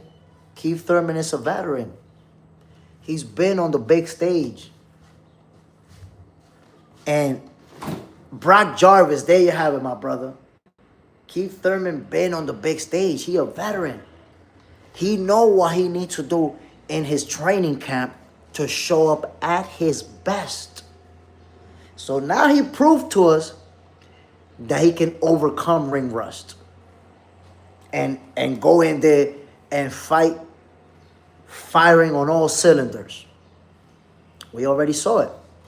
Now, of course, Brock Jarvis is not an elite level fighter. He's not a world champion, nothing like that. But it was an undefeated, young, hungry kid getting an opportunity. And Keith Thurman stopped him in brutal fashion. And you know what Keith Thurman said?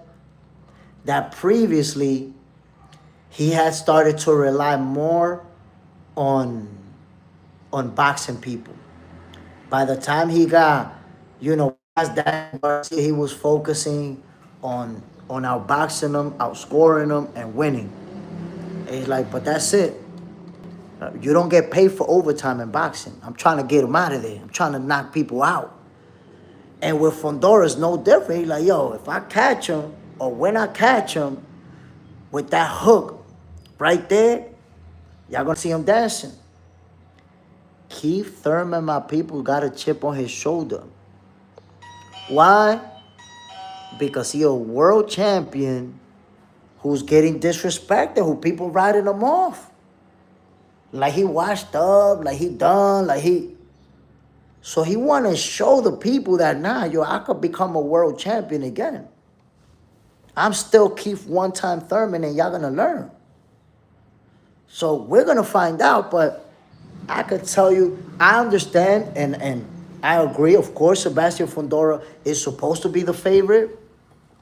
But I'm telling you right now, my peoples, do not expect Keith Thurman to go in there to get washed. Do not expect Keith Thurman to just get beat up. It's going to be a good fight. And I'm going to tell you what makes this a good fight. Keith Thurman, we already know what Sebastian Fundora brings to the table, right? The size, the reach, the power, the combinations. That jab that he now has that is, you know, crazy. So Fundora has a lot in the bag. But who's going to be the faster guy in the ring out of them two? Who's going to be the more experienced out of them two? Who has faced the better opponents out of them two? So Keith Thurman is going to have the edge in speed. He's going to be the faster guy in there. Believe that. And of course, he has the experience to use that speed for his advantage. He's going to find a way to get on the inside, pam, pam, pam, pam, and put combinations on Fundora. So this is going to be a good fight. The other day, somebody told me that Keith was going to get washed and Keith was going to get knocked out. The disrespect on Keith one-time Thurman. He's just going to get washed? Look at the height difference. Look at the height difference, my peoples. It's a big difference. It is. But there you go, Jay. That's what I'm talking about. He touched that chin. Remember, Sebastian Fundora got 1 L in his resume, and he got stopped brutally by somebody who touched that chin. Danny on the ground, who you got, Fundora or Keith? Honestly, I haven't been able to make that prediction yet, bro. I haven't been able to make that prediction because I know Keith is definitely not getting washed. This is a good fight. So I'm trying to figure out if Fundora's going to be able to keep him at a distance. If Fundora's going to control the distance, he's going to win that fight. But I don't know if he's going to be able to control the distance on a Keith one-time Thurman who's still light on his toes. He showed us that in his last fight. Who's still fast enough to close the gap on him and land those punches. It's hard to make that prediction, bro. This is a tough prediction to make. Jay, the one that don't play, one time. Keith one-time Thurman, man. A lot of people been disrespecting him. A lot of people been talking like he ain't been a world champion, like he ain't been on the big stage. Because boxing is a what have you done for me lately sport. So all people want to remember is that he lost to Pacquiao and that he's been inactive and that he's been hurt. But you forget about the skill levels. Don't forget it. Don't forget it. Skipper Clipper. It's that Aussie guy. Can't touch Fundora. Keith can too. Boots. 40 cal. At 140, Liam Powell versus Brock Jarvis. Liam Powell won KO in the first round. Lord Blue. The Aussie guy was fighting Keith, wasn't he? Yeah. Brock Jarvis fought Keith Thurman in Australia. Keith Thurman knocked him out. Eye for eye. Did anybody watch the face of Keith Thurman was diabolical in a nice way? Yo, Keith really want that action. He really want his opportunity to be back on the big stage and prove what he bring to the table. Mr. Smooth, Fundora finna send one time into retirement. Ricardo Maia, Keith Thurman weakness is his stomach. Fundora too tall. You see? Fundora tall as hell to be punching him in the gut.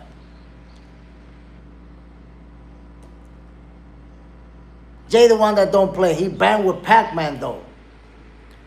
But I think Pac-Man is just a special fighter. Even though he was at the tail end of his career and I thought Keith Thurman was going to beat him, it played out the way that it did. Pac-Man got him by surprise early, dropped him, and capitalized.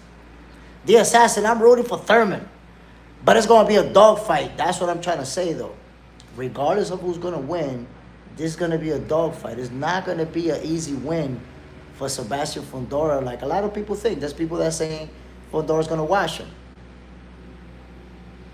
Lord Blue, I remember that. But Keith needs to prove he can beat someone like that after a long layoff. Can he get to the top again? Can he become a world champion? We're going to find out. We're going to find out. Ricardo Maia, I knocked out a tall dude once. It wasn't hard. I mean, yeah, but, you know, Sebastian Fundora, it is hard with him. You know, he's a great fighter, bro. You're talking about a great fighter who has a lot in the bag. Sebastian Fundora can trade leather with you on the inside. You know, I said it before, he can fight you in a football field or inside of a phone booth, and he's going to be a problem either way. Because that's the one thing. Look, there's a lot of tall fighters who they rely on that distance. So when their opponent close the gap, they get stuck, boom, boom, boom, and take a lot of punishment and lose like that. Vic, who you got? Bo versus Brandon Figueroa. Honestly, I haven't made a prediction just yet. I know that's going to be a super competitive fight. It's hard for me to make a prediction, honestly. Hard for me to make a... I still have to do a little bit more studying on it before I say this guy's going to win. I don't like to just say, oh, okay, this guy got this skills, this guy got this skills. I'm picking this guy. I don't like to do that. I like to really analyze what they've both been doing lately. I don't analyze a career. I don't say, oh, this guy had a better career, so he's going to win. I don't do that. I really have to look at what they've both been doing in the ring lately. Afro Mora, Keith Rusty. Sebastian has been plenty active, and he's actually improving his last few fights. So Sebastian Fundora has developed that jab to where it's deadly at this point, and we've seen it in the last few fights, plus everything else he already has.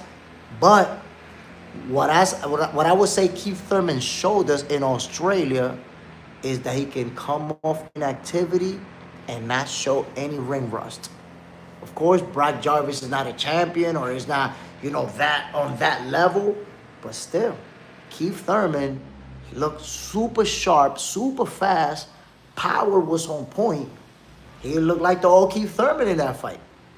So what that showed me is that Keith, because of the experience that he has, the championship level that he reached, he can have a training camp and come back and looking like he got no ring rust. Come back ready to go on all cylinders. Eye for eye. When Keith Thurman started off with, I'm back, I know in my heart to fight is on, and Keith has still got that dog. Keith got that dog in him, bro. And when you have a champion who's no longer a champion, right? A former champion with only one loss, with that chip on his shoulder, yo, he could be dangerous, my peoples. Keith Thurman could be super dangerous. Jay, this is going to make Fundora a man if he beats the older lion. I mean, Sebastian Fundora's stock's been like this, just going up, because he took one L, accomplished, became a champion, and he's just been winning and winning. And I said it before, right now, the man in the 154 division is Sebastian Fundora. He's the guy. He's the guy. It's his division. Jerome Busanis is in the building. He trying to take over. Virgil Ortiz in the building. Which, by the way, I'm hoping that we can still get Jerome Busanis versus Virgil Ortiz.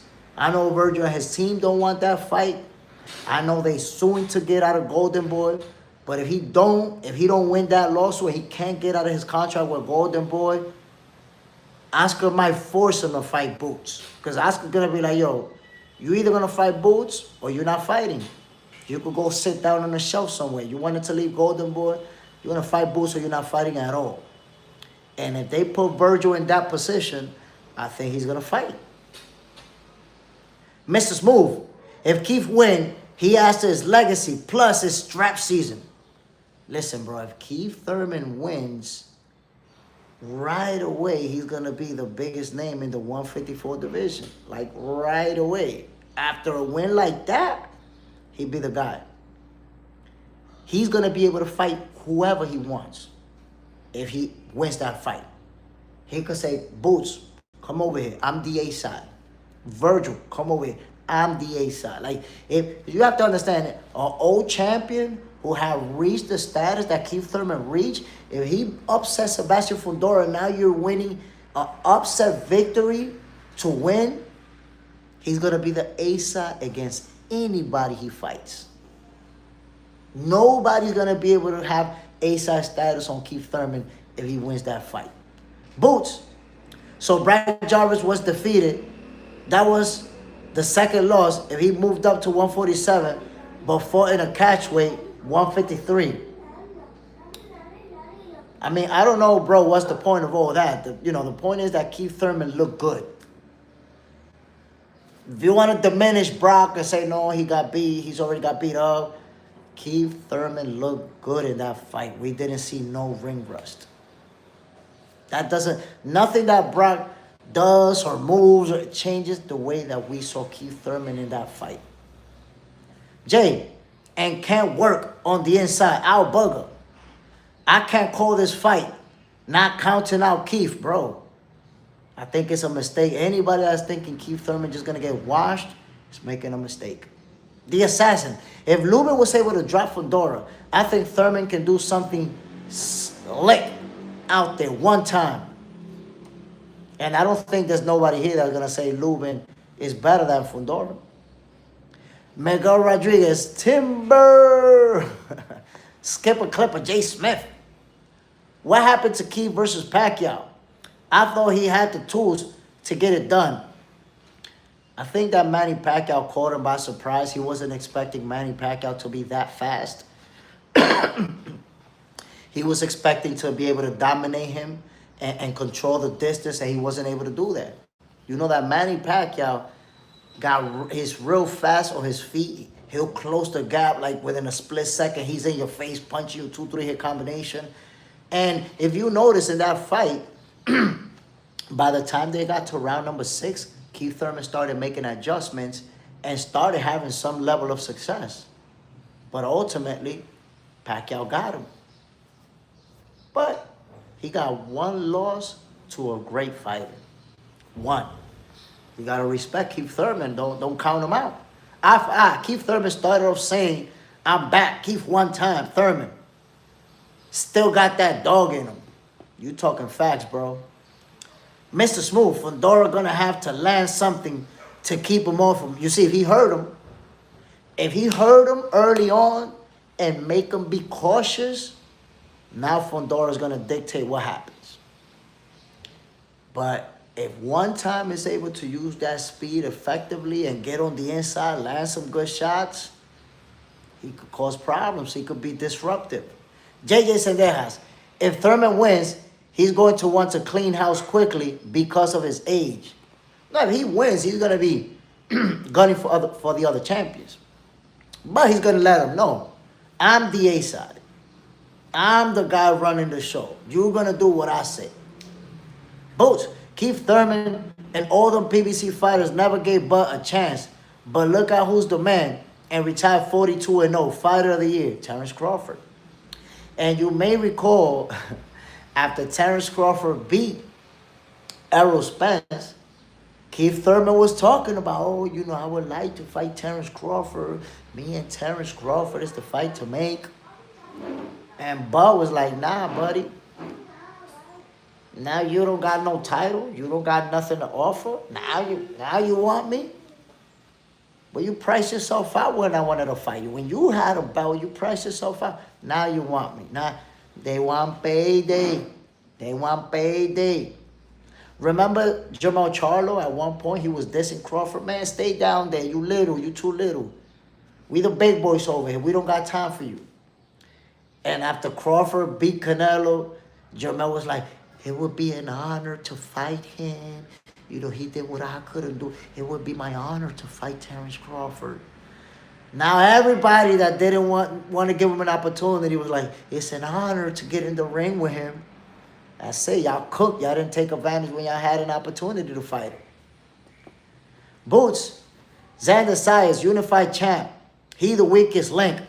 What everyone think and saying about getting the job done. I'm going to say this, man. Xander Zayas, at only 23 years old, is already a unified champion. That's a big deal. Big, big deal. A lot of fighters will not accomplish that feat by the age of 23. And I want you guys to think, this guy's a unified champion at the 154 division at 23 years old. That's where the big boys is at. You don't even see champions that be 23 years old in that division. In most cases, guys are already 25, 26, 27, 28 by the time they become a champion at 154. At 23, you're a unified champion. I'm going to tell you this right now, Boots. Xander Zayas is a special fighter, bro. I would never go as far as calling him the weakest link. This guy was... Matter of fact, I'm going to remind you, when Sebastian Fundora beat Tim Tszyu, pulverized him, knocked him out brutally in the second fight, yo, Xander Zayas was there, and he wanted to do a face-off and everything. Like, yo, let's do a face-off. And it was Fundora's team that didn't want to do it. In fact, I think it was his sister that was like, nah. Xander Zayas is really about that smoke. He was calling out Tim Tszyu when Tim Tszyu was undefeated, destroying everybody. We were like, yo, I want him. Trying to fight Fundora. Trying to do a face-off and everything in his last fight. Like, a lot of people would have seen Fundora destroying Tim Tszyu, and they would have just stayed in their seat. Like, nah, yo, chill. Let this guy go on about his business. Xander Zayas was like, nah, went up to him, sized him out, like, yo, what's up? What's good? Congratulations, let's do this face-off real quick. And they didn't want to do it. So I wouldn't call Xander Zayas the weakest link because there ain't nothing weak about him.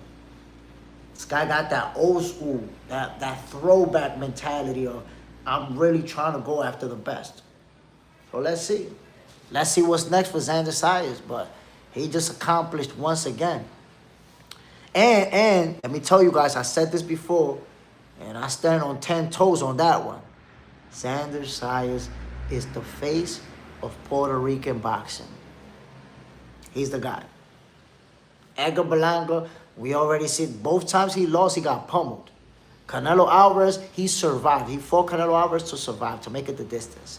Hamza Shiraz became the king of New York because Edgar Berlanga.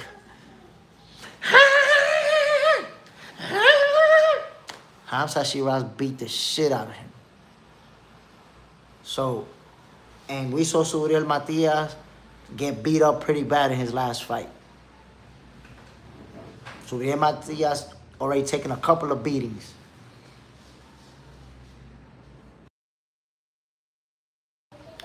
So the guy in the 154 division coming out of Puerto Rico, Xander Zayas. Luthando, Keith is a bum. No, Keith is not a bum. It's that you just don't know shit about boxing. If you don't know shit about... If I didn't know shit about boxing, I would probably feel like you. But listen to the people who actually know the sport and just shut up. Golly, that got you a 24-hour break, man. The assassin, 24. 24. Don't say dumb shit like that over here, man.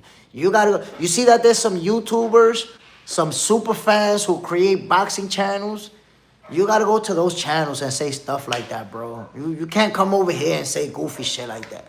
You gotta go on break, quick. JJ and J Smith with the Muppet boxing again. Whoa, Boots with the super chat vibes. Salute, family. Bam. Nah, they say that, not me. I'm Puerto Rican. Ooh, Puerto Rico in the building. Listen. They could say that, my brother, but Xander Zayas, if I'm telling you he a special fighter, man, number one, I don't cap. Number two, I don't say shit. I'm not gonna be supporting no goofball that's gonna make me look bad. If I tell you he a special fighter, bro, you could take that shit to the bank to get some pounds. JJ said, "Let's get him the fuck out of here. He get a little 24-hour break. Maybe he come back tomorrow and don't say some dumb shit like that."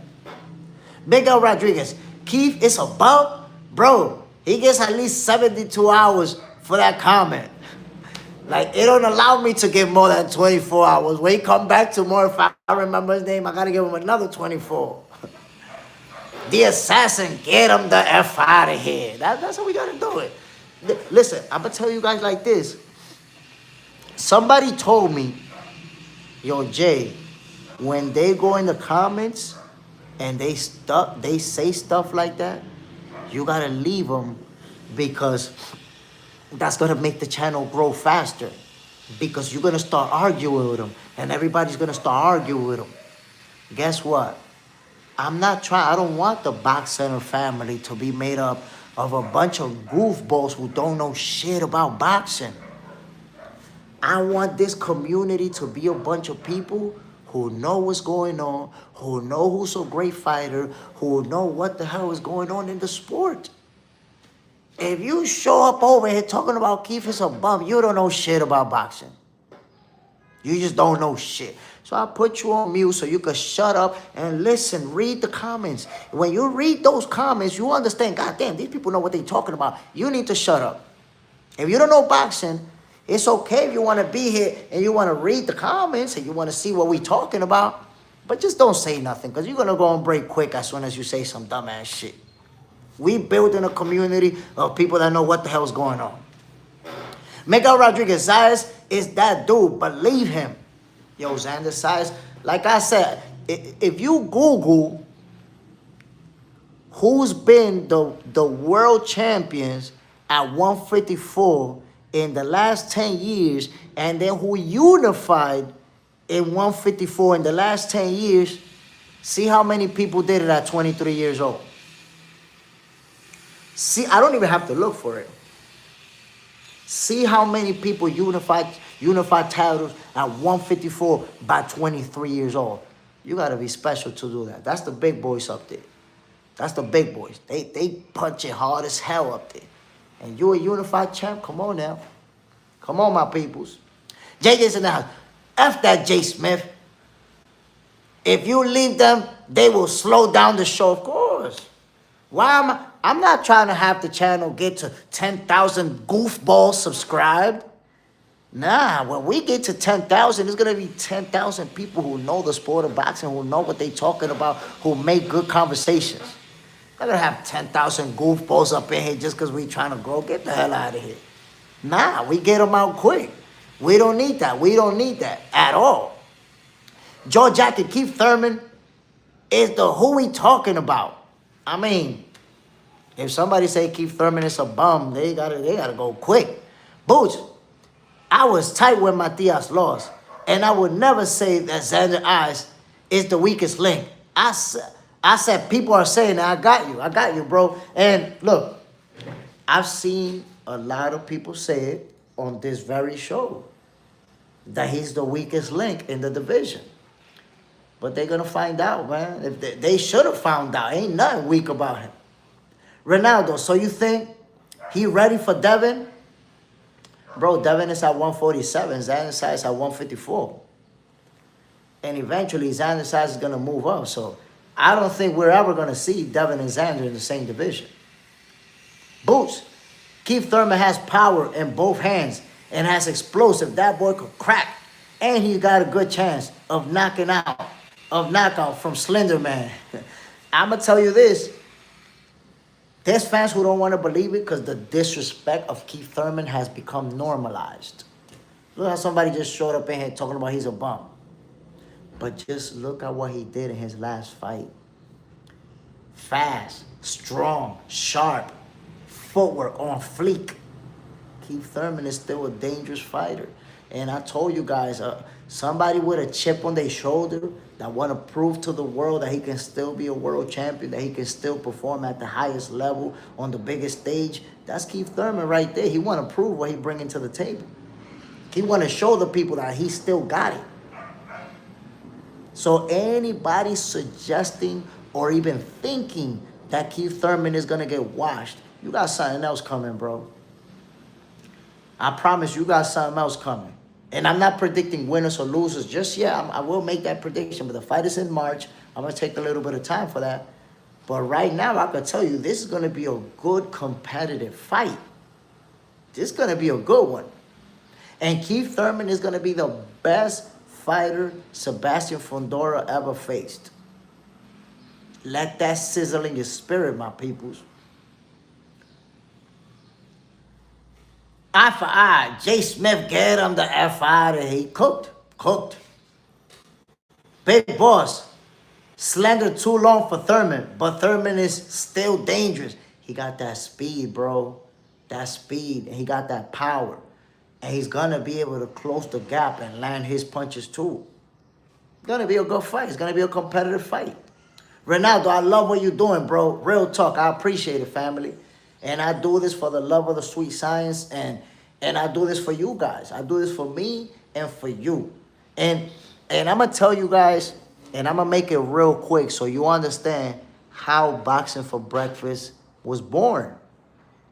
I would be sitting in my house early in the morning, eating my breakfast, and wondering, damn, is Devin Haney going to fight Shakur? Is Terence Crawford going to fight this person? Is Tank Davis going to finally fight Shakur? And I would be eating my breakfast thinking about all these fights. And then one day I woke up and I was like, damn, the same way that I be thinking about all these fights, I know some of y'all thinking about these fights. I know, because when you're a hardcore boxing fan, guess what? Your wife isn't a hardcore boxing fan. Your brothers and sisters ain't hardcore boxing fans like you.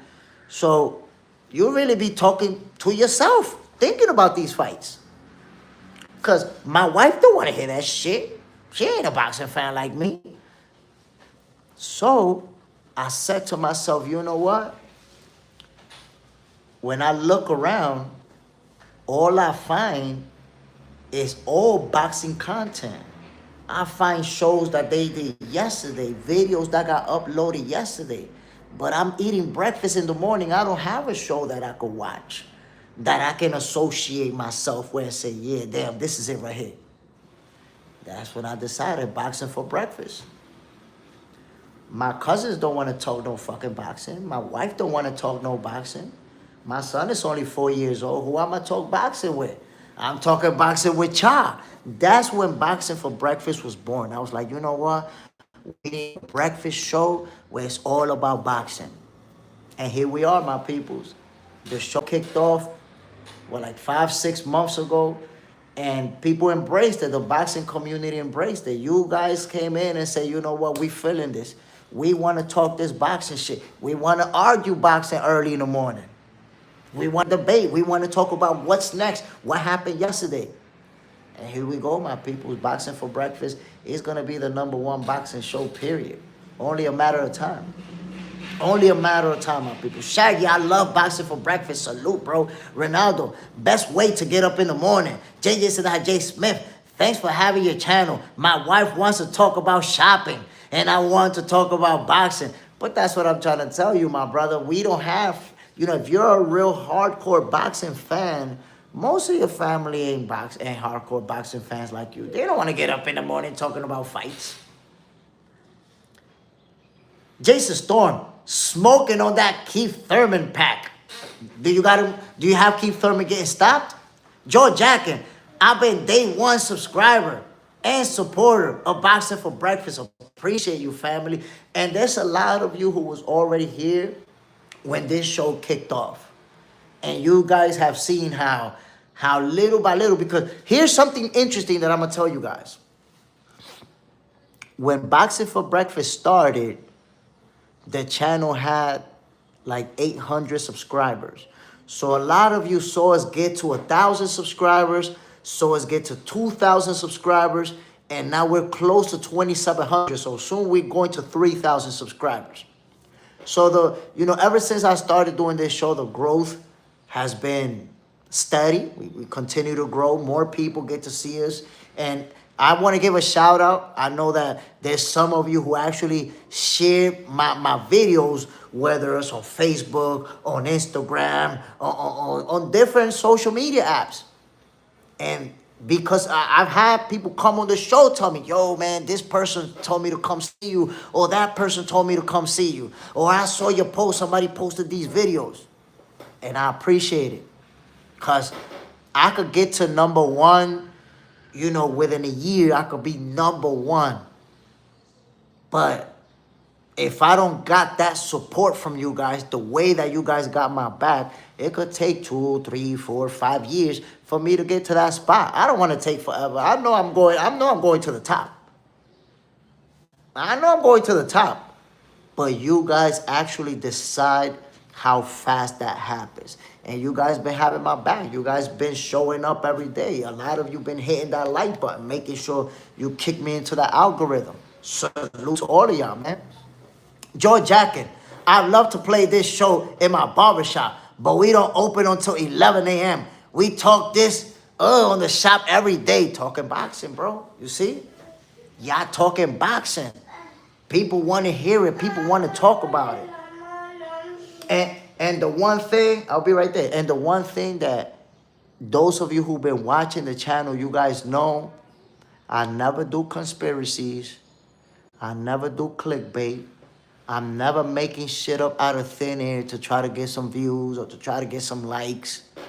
I call it how I see it every time. And by the way, if you haven't seen Fight Night with Jay Smith, I'll be calling them fights, and nobody call the fights like me. I'm just waiting for Matchroom, Top Rank, Zuffa. One of them is going to end up calling me like, yo, we need you to come call these fights over here. Ain't nobody doing it. Like, yo, we're going to need some of that sauce over here. Poster track. Tio wants to move up to 147. It's crazy. I mean, honestly, I believe that we're going to see Teofimo Lopez in the 147 division. Possibly next. I'm guessing if he does go to 147, he's going to get a tune-up. He's going to get, obviously your first fight in the division. But why he going to be at 140 when he got cooked by Shakur Stevenson already? It's like, we're not going to take that rematch, right? Of course. So, and Teofimo Lopez, he a strong guy. He not a small dude. He could go to 147. Eye for eye. People thought Chris Bird was weak, but he became a champion. Chris Bird, I enjoy watching him because he fought guys that was always bigger than him, stronger than him, and he will outbox him. He will outbox the shit out of him. Frank Rice. Hopefully somebody tunes his racist punk ass up. Chris Bird? Are you talking about Teofimo? Because Teofimo, if he is, they say, yo, Shakur beat the racists out of him. By the end of the fight, he even apologized for slavery, bro. That shit was funny. We're like, yo, to my brothers, to black people, I'm sorry for everything. And I'm sorry for slavery. Like, what the fuck you apologizing for slavery? Like, what the fuck? I'm like, shit. When somebody said they beat the racist out of them, that shit made me laugh. Because it's like, bro, you apologizing for slavery? JJ said, Jay Smith, like the barbershop and Coming to America. Talking about boxing, of course, man. The barbershop is always one of the places where we could get together and have the most interesting conversations. Sorry, Ryan gonna get the WBC belt. The WBC gets what the WBC wants. Mario taking that brown paper bag. I already told y'all, Mauricio Sulaiman is a bona fide piece of shit. He a piece of shit. He do whatever he want. But let me just say this. If Ryan Garcia gets that WBC belt, his next fight is going to be against Devin Haney. Because now they're both going to be world champions. Wes Dustin, beat the bigot out of boy. Wes Dustin, salute family, bam. Poster track. Everybody on the SS train crazy. Tio's father gotta let his boy run his own show. Yeah, that's it. That's it. I think Teofimo Lopez's father has already been exposed repeatedly. We already know that he sucks as a trainer. He sucks in the corner. And he just not a good trainer, man. And he wasn't even a good father. Not just a good trainer. He wasn't even a good father, bro. Because I told you, listen, my son is only 4 years old. And in this life, I'm never going to let my son take a L by himself. Any loss he take, we taking it together. I'm sharing them L's with him. Because it's my job as his pops to prepare him to succeed in life. That's my job. That's my responsibility. If you're a father, that's your responsibility. So any L my son got to take, I'm taking that shit with him. And we taking them L's together. We're going to win together, but we're going to lose together. Simple as that. And I said it yesterday. What Teofimo Lopez's dad should have did when his son took the worst loss of his career is got his ass in front of the camera and say, yo, we both took a loss. I didn't prepare him right during training camp. I wasn't able to make the right adjustments during the fight. And we both lost as a team. And you do that, you take some of the pressure away from your son. Because you're also taking some of that L for you too. But what Teofimo Lopez pops did, he didn't listen. He didn't do what he was supposed to. He didn't follow instructions. That wasn't my son out there. Like, Teofimo Pop's been throwing him under the bus since Saturday, bro. Every time a camera in his face, he throwing him under the bus. And he ain't take no accountability for that loss at all. At no point in time has he said, we lost, or I could have did this better. Nah, you got to go. You failed as a trainer, and you failed as a father, bro. You failed. I'm giving you a F. F. Get out of here with that bullshit. We supposed to support. Yo, when our sons are at their lowest point, that's when we got to give them the most support. That's when we got to show them I'm there for you. I'm your father. I love you. And I'm here with you. We lose it together. We either win together, we lose together. That's how you do it. That's being a father. You don't throw your son under the bus. You don't spend days saying that he didn't do what he's supposed to do and that he ain't this, he ain't that. You don't do that. That's nasty work from Teofimo Lopez Pops. So he got to go. He got to get fired. And Wes does it. You brought up Brian Norman Jr. There you have it. Brian Norman Jr. got his ass whooped by Devin Haney. And what he do?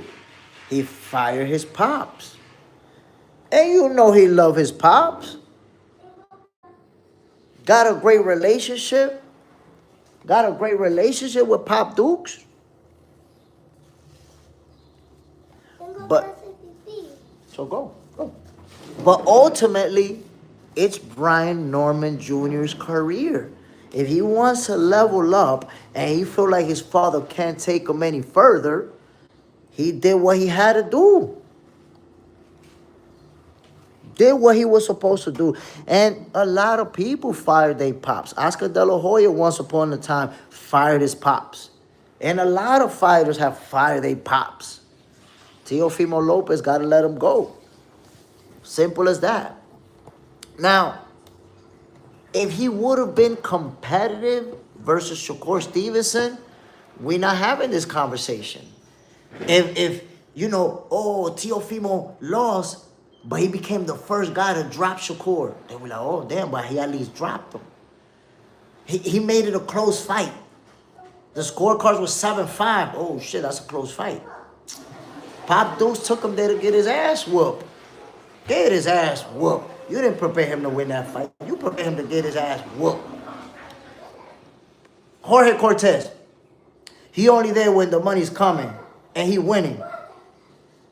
Even his opponent gave him company when he was in the locker room by himself. You imagine that, bro? You imagine that? You took the worst loss of your life. You got dominated for the first time in your life. Because with Cambosis, he didn't get dominated. Remember, that was a split decision loss. You got dominated for the first time ever. And while you in the doctor's room, your pops was already throwing you under the bus. Your father already throwing you under the bus, and you ain't even healed yet. And so far, I've seen Teofimo Lopez pops in front of a camera. I've seen Teofimo Lopez pops in front of a camera. I don't know how many times. And every single time, he throwing them under the bus. That's not cool, bro. That's not cool. I would never do that. I would never, ever do that. So, again, Teofimo needs to move on from his pops. That's just the reality. My people, some of you wasn't here when we kicked off the show, so I got to go back to this for y'all. For those of you who weren't here when the show kicked off, Floyd Mayweather is teasing a return to boxing in 2026, a professional fight. Floyd Mayweather coming back to a professional fight. So I ask you guys, what do you think is going on with Floyd Mayweather's finances? What's going on with Floyd Mayweather when he's close to 50 years old and he's talking about coming back and fighting professionally? Now, you guys have to remember, Floyd Mayweather it recently came out that he's suing Showtime for $150 million. Right? He's 48 years old right now. He's suing Showtime for over $300 million. And now he's saying, $350 million, and now he's saying, I'm going to fight professionally. Is there a possibility that Floyd is having issues financially? I'm going to point something out for y'all that I want you to consider, because this is crazy right here. I don't remember the exact year. I'll Google it, and for the next show, I'll be more specific, right? But Oscar De La Hoya said that because of his spending habits, Floyd Mayweather was going to be broke by the time he was 10 years away from retirement. What he's suggesting is that once he retires, after 10 years, he was going to go broke. So I want you guys to consider this. Floyd Mayweather's last professional fight was in 2017, 9 years ago. 9 years ago is when Floyd fought Conor McGregor for his 50th professional fight. And now he's suing for $350 million and saying that it is on the table that he's going to fight again. If he fights again, he's 48 years old. If he fights again, he's going to be 48 or 49, close to 50. Now, it's not a good look that you're, retired for this long and talking about a comeback. So think about this, John Parham, because I said this yesterday. Floyd watch collection alone will take care of him for 20 years. I want you to think about this, John Parham, because it's something to consider. What if Floyd Mayweather has $300 million in the bank, but he owes $500 million in investments? Then those watches ain't gonna take care of nothing because they won't even be enough to cover his debt. But it is, Alice, I miss Whammy Wednesday. Okay, Alice, I didn't know you was gonna come back with some dumb shit. Take 24 hours and come back talking about boxing. Take a 24-hour break. You sound dumb talking about Whammy Wednesdays. So, what is the situation? What would lead to Floyd Mayweather be willing to come back for a professional fight and put that O on the line at 48 years old? We have to think about it. How often do we see that? Because if you think about fighters that are retired for that many years and come back in their late 40s, usually it's about money. Usually it's about them needing money. So it's a combination of two things that Floyd Mayweather's doing. He's suing for $350 million and he's talking about coming back and fighting professionally and putting that O on the line. So I don't know. West does it. Watches are rarely worth half the money second hand. Plus diamonds are at an all-time low. Floyd makes bad money choices.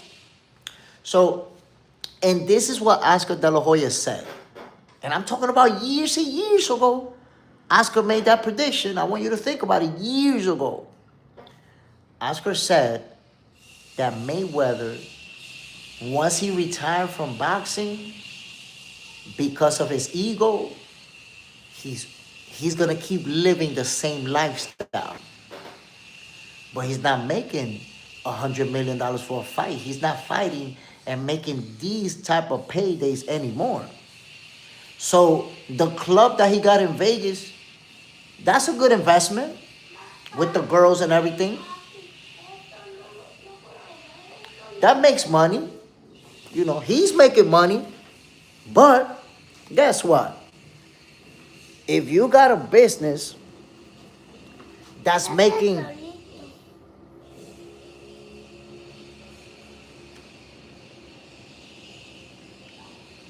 if Floyd Mayweather has a club that's making $5 million a year and he's spending $45 million a year, that's not covering his expenses, bro. That's not even covering the cars that he's buying every year. So Floyd Mayweather does have investments that make money for him. But those investments don't cover that lifestyle. You see the money team that Floyd Mayweather had when he was a fighter? A huge entourage, a security team, 5, 6, 7 women with mid coach and all of that. When he quit boxing, he kept that whole team. Floyd Mayweather still got teams, people living off of Floyd Mayweather, that their job is Floyd Mayweather. Floyd Mayweather still got a private jet. You know how much it costs for you to fly state to state in a private jet? So that's what Oscar De La Hoya was suggesting, that Floyd Mayweather spends a lot more money than what he's making.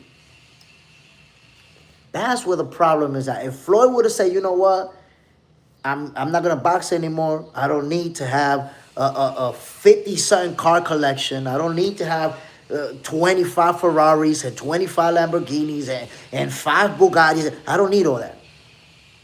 I don't need to have mansions that I don't even remember where they at. I don't need to have sneakers, a sneaker collection in a mansion that I never go to, that all them sneakers are already messed up on their own. They soles falling out because I never wore them. So that's the thing. Floyd Mayweather spends a lot more money than what he makes.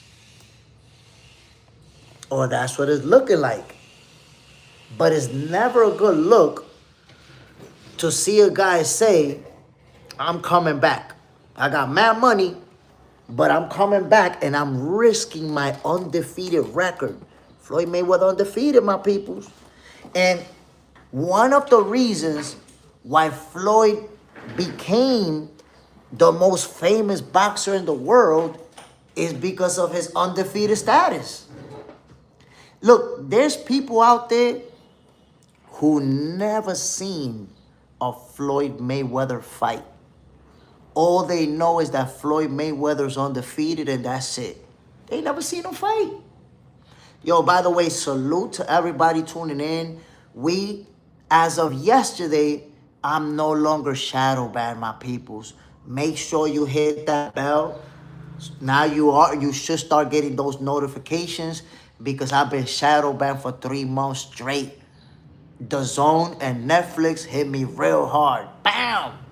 Had 2 strikes. I was on the verge of losing the whole damn channel. And now we no longer shadow ban. As you can see, it's over 100 of you. The last time there was 100 people simultaneously in here, that was 3.5 months ago. Ever since then, 20, 30, 20, maybe 50, sometimes less than 10. So salute to everybody tuning in. Another episode of Boxing for Breakfast. We no longer shadow ban, my peoples. Yes, sir. Now, segueing from Floyd Mayweather, I want to see what's going to happen, how this whole thing is going to play out. Is Floyd Mayweather going to fight for real, professionally, put that all on the line? I want to see it. West Dust, a packed house today. You already know what it is, my brother. The shadow ban is over, so people going to be tuning in and seeing that this is the best morning boxing show. And it's going to be the best boxing show, period. I mean, it already is the best boxing show, period. People just don't know it. But they're going to find out. It's only a matter of time. Jay just said that they gave Jay Smith the WBC treatment, fuckers. Yeah, man, they did me wrong. Netflix and the Zone did me wrong. But we back in the building. They could put little speed bumps in front of me, try to slow me down a little bit. But it's the inevitable. It is the inevitable. You can't stop. You can't stop this reign. My peoples. Shakur Stevenson and Haney. Y'all imagine if we get that fight this year? Can you imagine that? Eye for eye, Floyd can sell his cars, jets, and yachts. That man would never be broke. But I'm throwing you, look, eye for eye, I'm throwing you a curveball that you just can't imagine. What if Floyd Mayweather has 300 million or is worth 300 million, but he owes 500 million? He won't be able to sell none of that shit. They'll seize it from him. They will take all that shit from him. They will freeze his assets and take all that shit from him. So those things are worth a lot, but if you owe more than those things are worth, you can't sell any of it. You have that shit seized. So we don't know what the finances are, but when Floyd Mayweather's talking about suing and talking about coming back to boxing, it look like there's some problems. It look like there's some problems, my G. I'm telling you. Now, Shakur Stevenson, Teofimo Lopez, Bill Haney posted this himself, my people. That's a post from Bill Haney. And look what he's saying. Who wants to see it to believe it? Top dog, sweet science. I believe this fight can happen this year. Look, I'm going to be honest, the odds are against it. But it can happen. And if it doesn't happen this year, I see it happening in 2027. Now, what could become Devin Haney's priority? Ryan Garcia. If Ryan Garcia beats Mario Barrios to become the WBC champion, Devin Haney's going to want that. Because that rematch That's an anticipated rematch. We've been wanting to see Ryan Garcia versus Devin Haney. We wanted to see it. We wanted to see that rematch. But if it happens as they both are world champions, whoa. That's what I'm telling you right now. A rematch between Devin and Ryan, where it's a unification fight, that's a big, big fight. Super fight. They're gonna crush it on the pay-per-view, crush it on the Sella Arena, wherever they fight. That's a big, big money fight. Somebody yesterday said, yo, I don't know what I want to see more. Shakur versus Devin or Devin versus Ryan. This is a big fight too. And this, I think, is going to be the biggest fight in boxing. And the name, Devin Haney himself said, I want to fight Keyshawn Davis, and then I want to fight Shakur Stevenson. Devin Haney himself said it. So it looks like we're headed in that direction. We already started the marinating of this fight actually happening. Noah Jimenez, yo, bro, bam, salute, family. We're already seeing it. And what happened in Devin Haney's last fight? This is what happened. Beat the shit out of Brian Norman Jr. Beat him up. But what happened in Shakur's last fight? Beat the crap out of Teofimo Lopez. Beat him up too. Another beatdown. Teach, make boxing great again. Salute, family. And to everybody tuning in, y'all, welcome to another episode of Boxing for Breakfast, where you get this healthy dosage of sweet science early in the morning. Fellas, what you guys think about the whole Deontay Wilder, Tyson Fury? Wilder says he has proved that Fury cheated. Do you guys believe him? Do you guys believe that Wilder has evidence that Tyson Fury cheated? JJ said, Jay Smith, we said this year was going to be boxing fans for years. Be a boxing fan year. Of course, yo, this is going to be a great year for boxing fans. A great year. And last year was crazy. Last year was crazy. This year, look in January, the type of fights that we already got in January. KG the motivator. Love you, bro. Family. Bam. I appreciate that. You know, when boxing fans come through and show love, I really appreciate it. Boxing for Breakfast is for you guys, bro.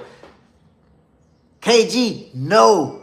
Afromora, no. Teach, I don't know, but I want to see the documentary. Noah Jimenez, I don't know who will win. That fight with Stevenson, that's a real good fight. Wes Dustin, I think possible. Fury is definitely not an honorable guy.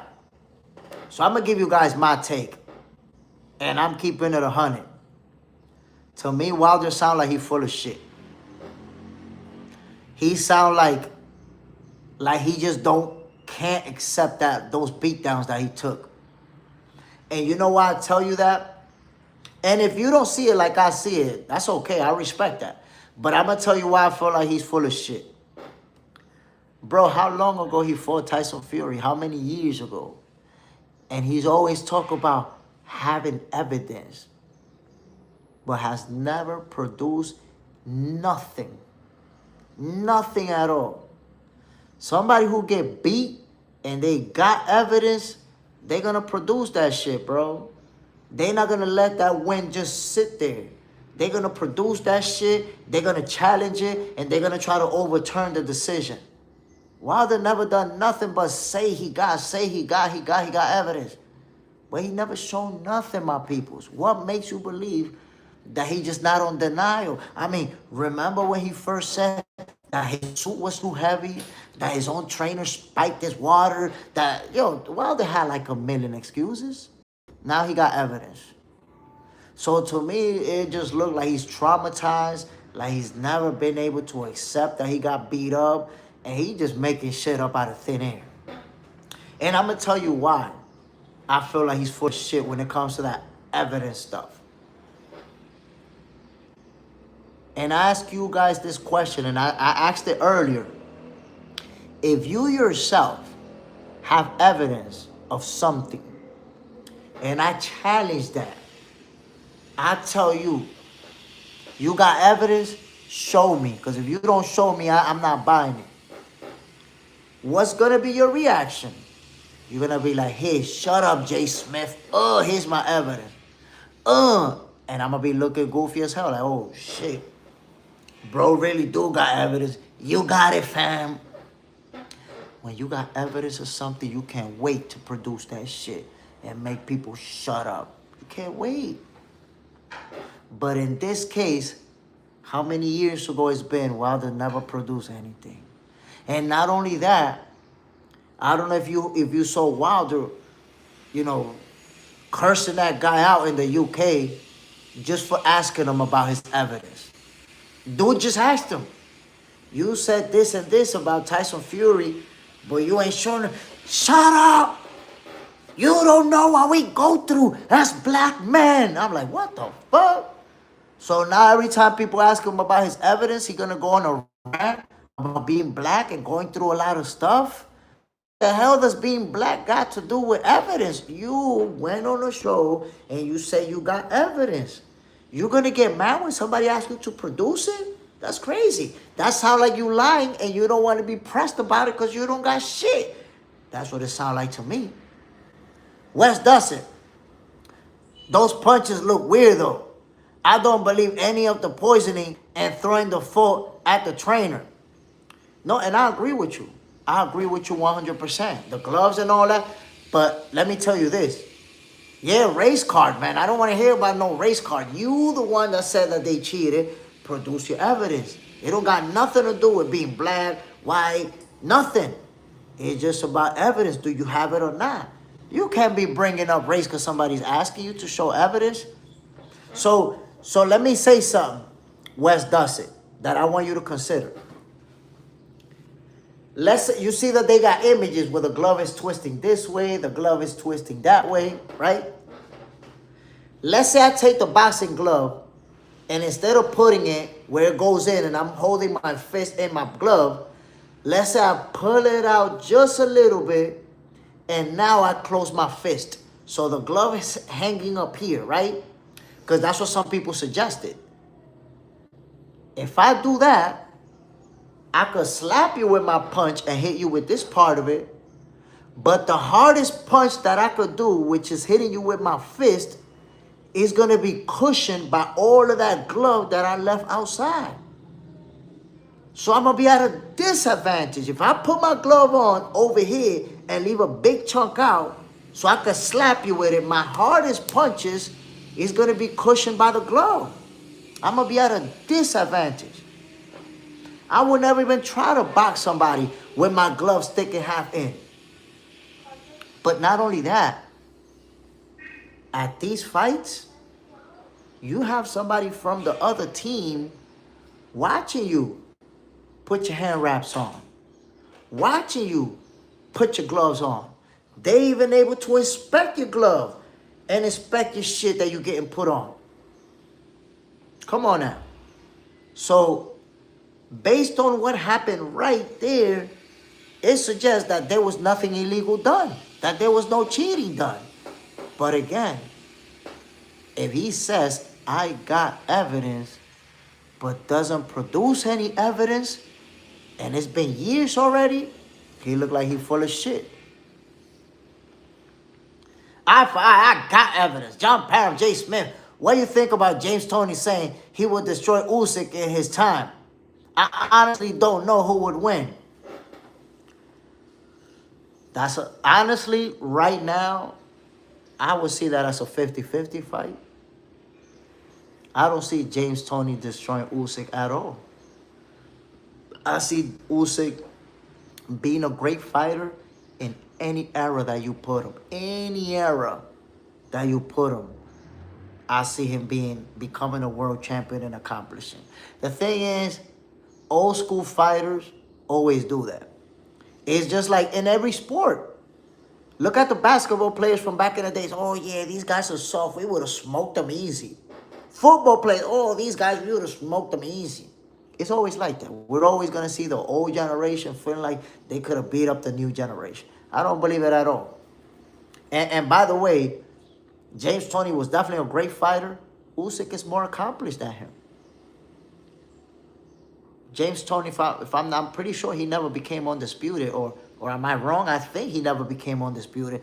Usyk became undisputed, moved to heavyweight, became undisputed again, and he a small heavyweight.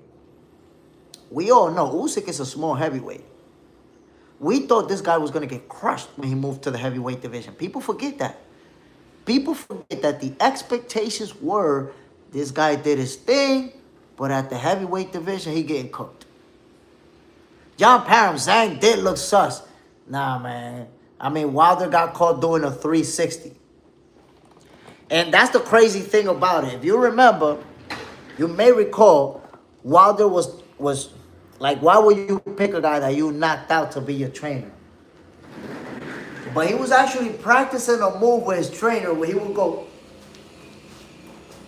boom. Like, why the fuck would you be practicing a 360 in boxing? That shit. I made a video about that.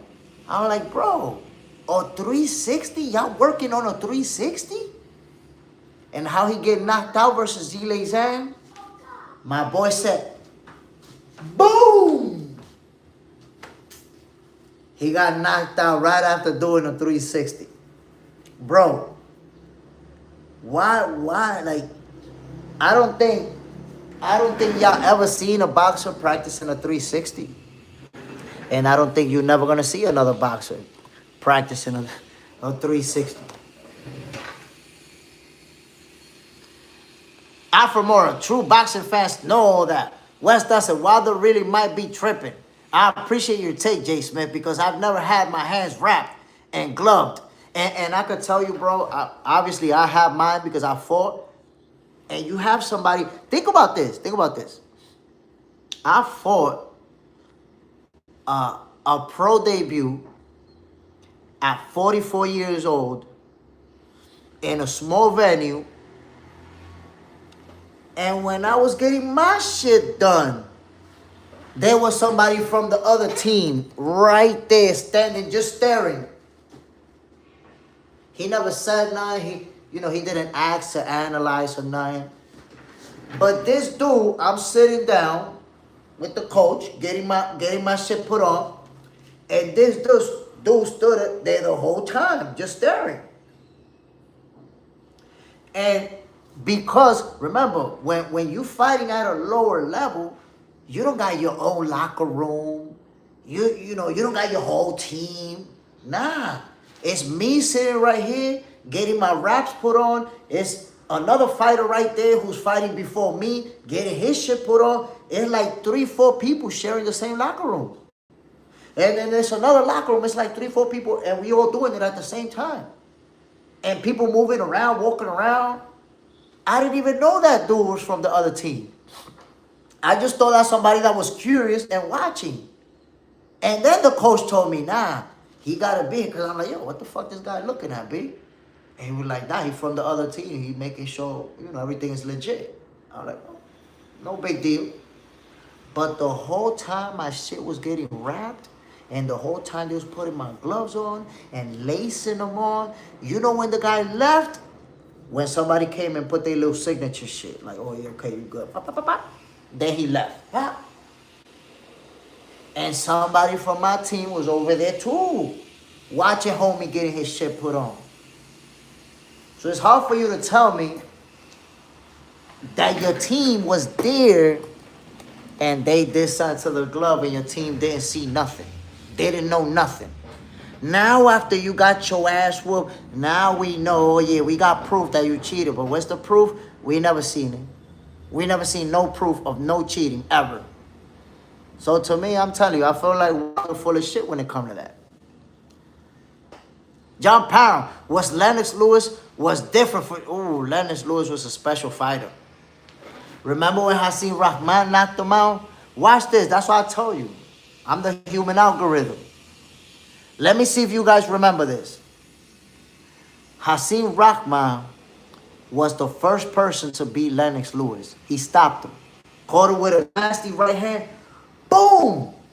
Dropped him. Lennox couldn't get his shit together. Got stopped. Right?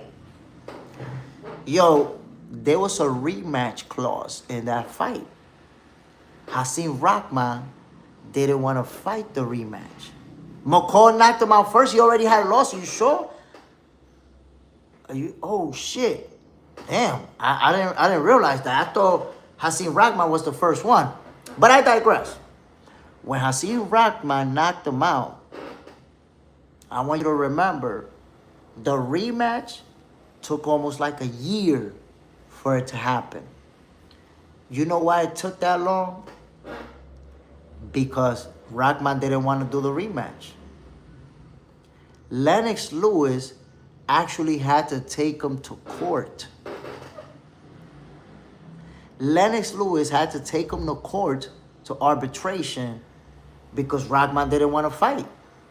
Rahman wanted to just keep his title and move on to somebody else. And Lewis T was like, yo, you wilding out, bro. What are you doing? We got a rematch close over here. So the court dictated that Hasim Rahman could not fight nobody but Lennox Lewis. He had no choice. And what happened in the rematch? Lennox Lewis got his get back. Knocked him out brutally. Brutally. Al Booger. Hasim was trying to pull a Tyson Fury. I wouldn't say he tried to pull a Tyson Fury. Tyson Fury fought Deontay Wilder 3 times. 3 times. Pete Burps. Positive that McCall cried in the rematch. JJ said that so fighters like Margarito won't effing cheat, bastard. Yeah, Margarito, man, what he did, man, that was nasty work. Nasty work. And I'm glad Miguel Cotto got his rematch and beat the crap out of him. Wes Dustin, Lennox kept elevating himself. Crunk got him right. Oh, you see, now you're talking about Emmanuel Stewart. Emmanuel Stewart, one of the best trainers of all time. He's on that I would say, and I think nobody's going to dispute that, Emmanuel Stewart is on the Mount Rushmore of trainers. You got to put him up there. Eye for eye. Thank you for the 80, y'all. Let's go, family. 85 on lace kicks. Bam. Salute, my G. Fellas, listen. Everybody keeps saying, if you think about it, in boxing it's all about the money. Who's getting the most money? Who got the most cars? Who's getting the biggest paydays?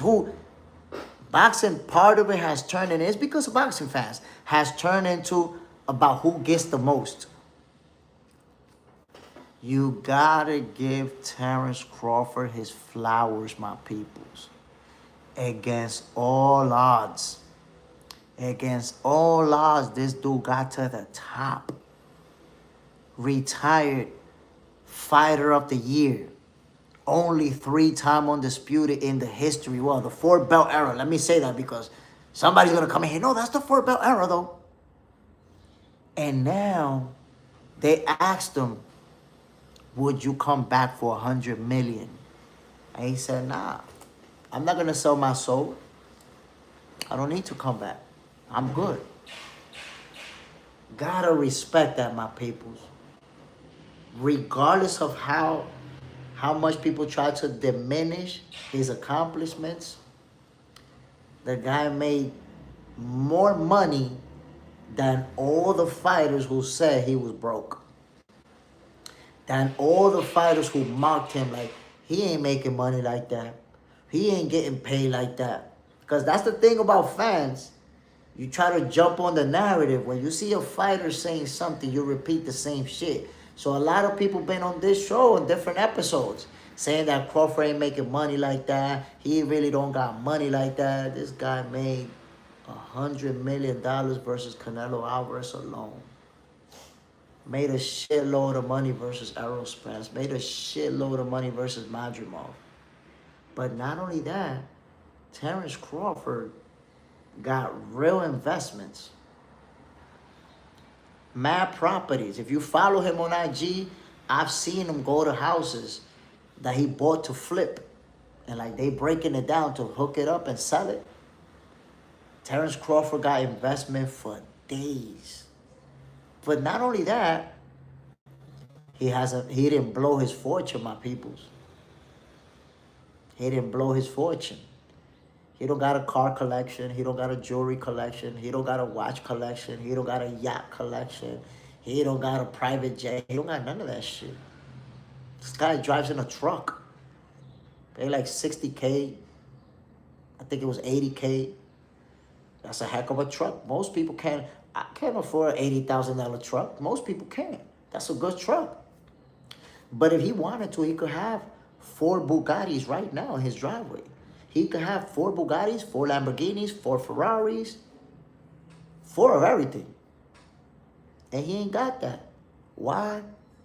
Because he's not about to blow his money on material stuff. He's not about to do that. So a guy like Terence Crawford, when he says I'm out, he really can be out.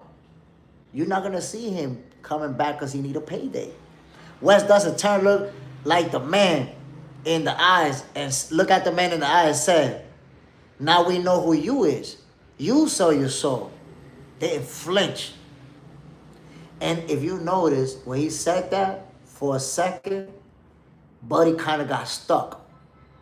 Like he didn't know how to respond. Like, damn, I look stupid as hell here, ready to sell my soul for money. And this dude right here standing on principle. You gotta love him. You gotta respect him. Terence Crawford is that guy. He's that dude. Wes does it. Bud got a kid collection. John Parent, Bud love them some old school. He got a nice little collection. Yes, but again, when you look at the what he has, he ain't got nothing in there that costs no $500,000. He ain't, cause that's the thing. Them old school cars, them should be going for 50,000, 80,000. You know, he don't got nothing too crazy that he's spending. Nah, Terence Crawford is not buying cars that in 2 cars you spend $2 million or he don't own a Bugatti. He didn't spend $4 million on a car. He don't got a $10 million watch. He don't got none of that shit. He not blowing his fortune. He being responsible with his money. So now he's able to retire and you're not going to convince him to come back. Now that's selling his soul. Like, damn, I don't want to fight, but I need this money. Fuck it. I'm going to have to. That's selling your soul. Now they own you. You got to do what they say. You got to do what they want because you need it. Terence Crawford's never going to need it, bro. Joe Jack and I drive a Hellcat and a $70,000 truck. Look at that, 70K. Your vehicle is worth just as much or right around at the vehicle that Terence Crawford drives. Like, that's his daily whip, that truck. And look, you got it. But that right there shows you that this man is not about to blow his fortune. And I wish all of these fighters would be like that. Because that's why you see fighters who do retire with a lot of money and they good. You know who? You'll never see him coming back because he need money? Vasyl Lomachenko. Because it's the same thing. Lomachenko never got $100 million payday, but he was making millions of dollars per fight. And he not blowing his fortune. So what happens if you make $1 million, if you make $5 million, but in a year, you're spending $200,000. Then he make another $5-6 million, but in the year, he's spending $300,000. You see Lomachenko, you don't see one single big chain on him. You don't see one single diamond earring. You don't see one single diamond watch. You don't see him.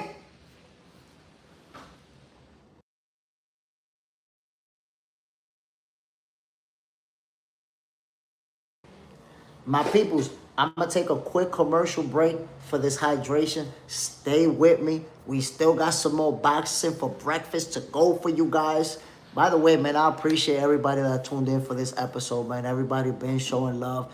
80 likes, to be honest, we didn't get to 80 likes since before I was shadow banned. You know, ever since we've been shadow banned, 30 likes, 40 likes, 50 likes. So people showing love today. I really appreciate you, my peoples. Quick commercial break for some hydration. I'll be right back with you, man. Yo, we've been going at it. We've been going at it for 3 hours, y'all. I'll be right back, my peoples.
Ryan, estoy ocupado, no talk, man, cuando estoy trabajando, por favor. Ya voy.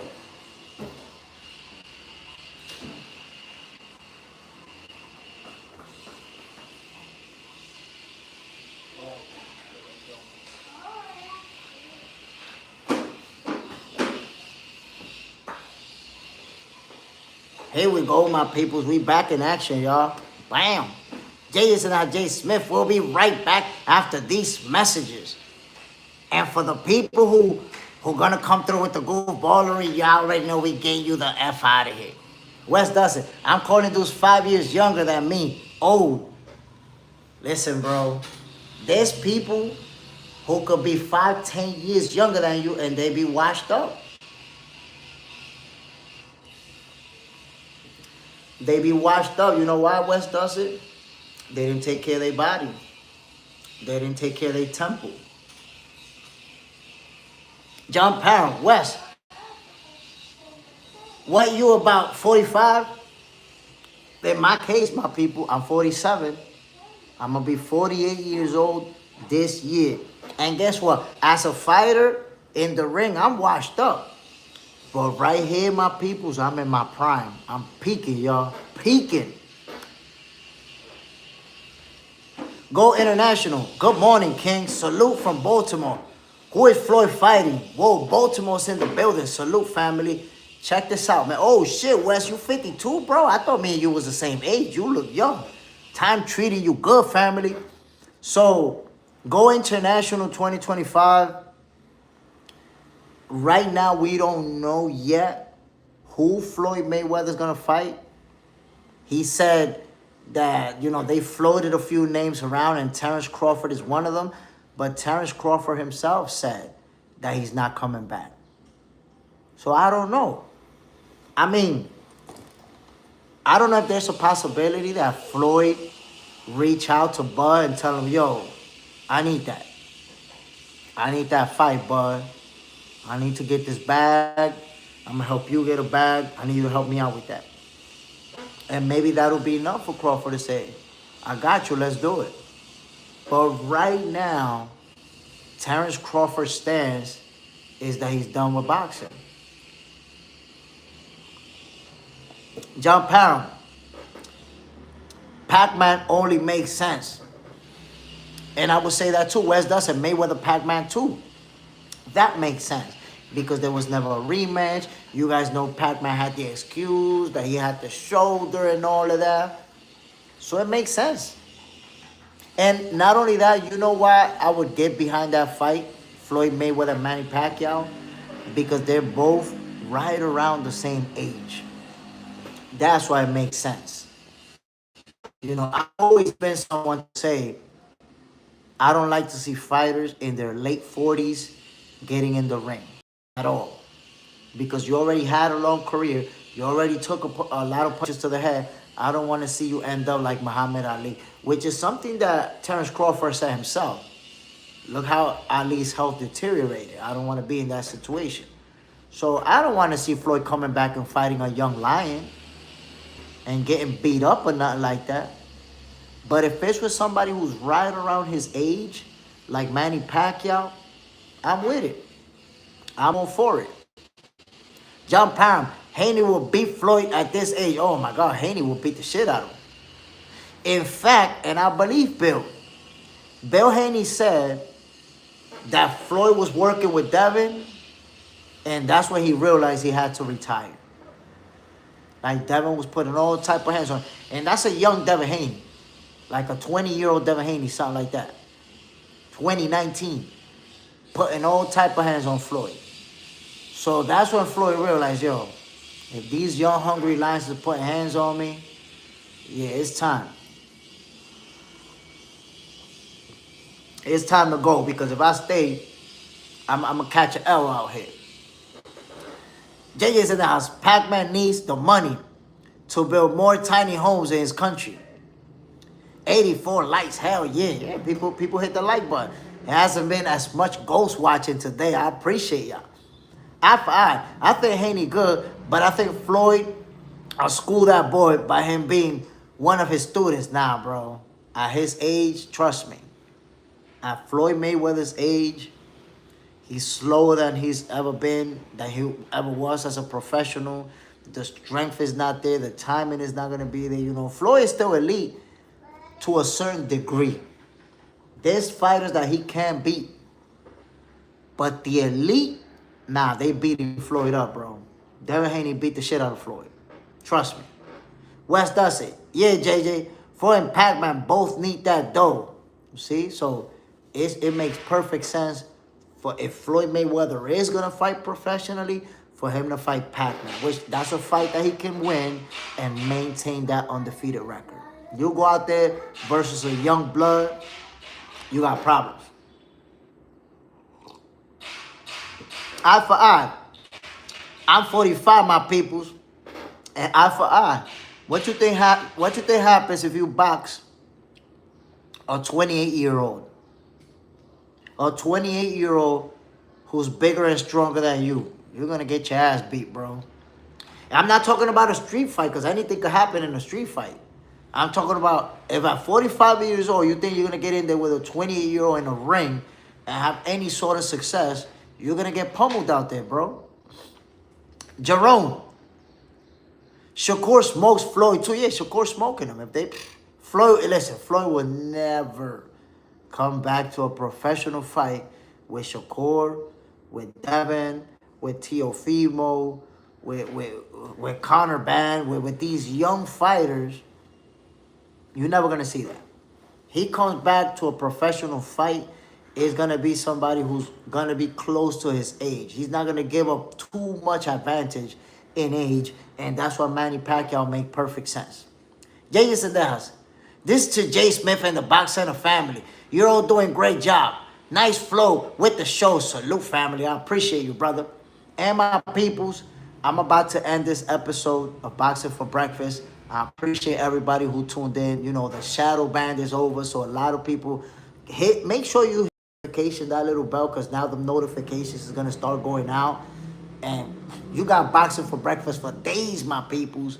It's on. Now it's really on that we're not shadow banned. So salute to everybody who tuned in. JJ Sendejas, Jerome, Joe Jackin, Go International, Wes Dussett, John Parham, Eye for Eye, Al Booger. Who else tuned in, man? Got a lot of love today, and I really appreciate that from you guys. Pete Burbs was in the building. Randall, salute, family. Teach was also in the building. Noel Jimenez. Ramirez was up in here. Go get the money.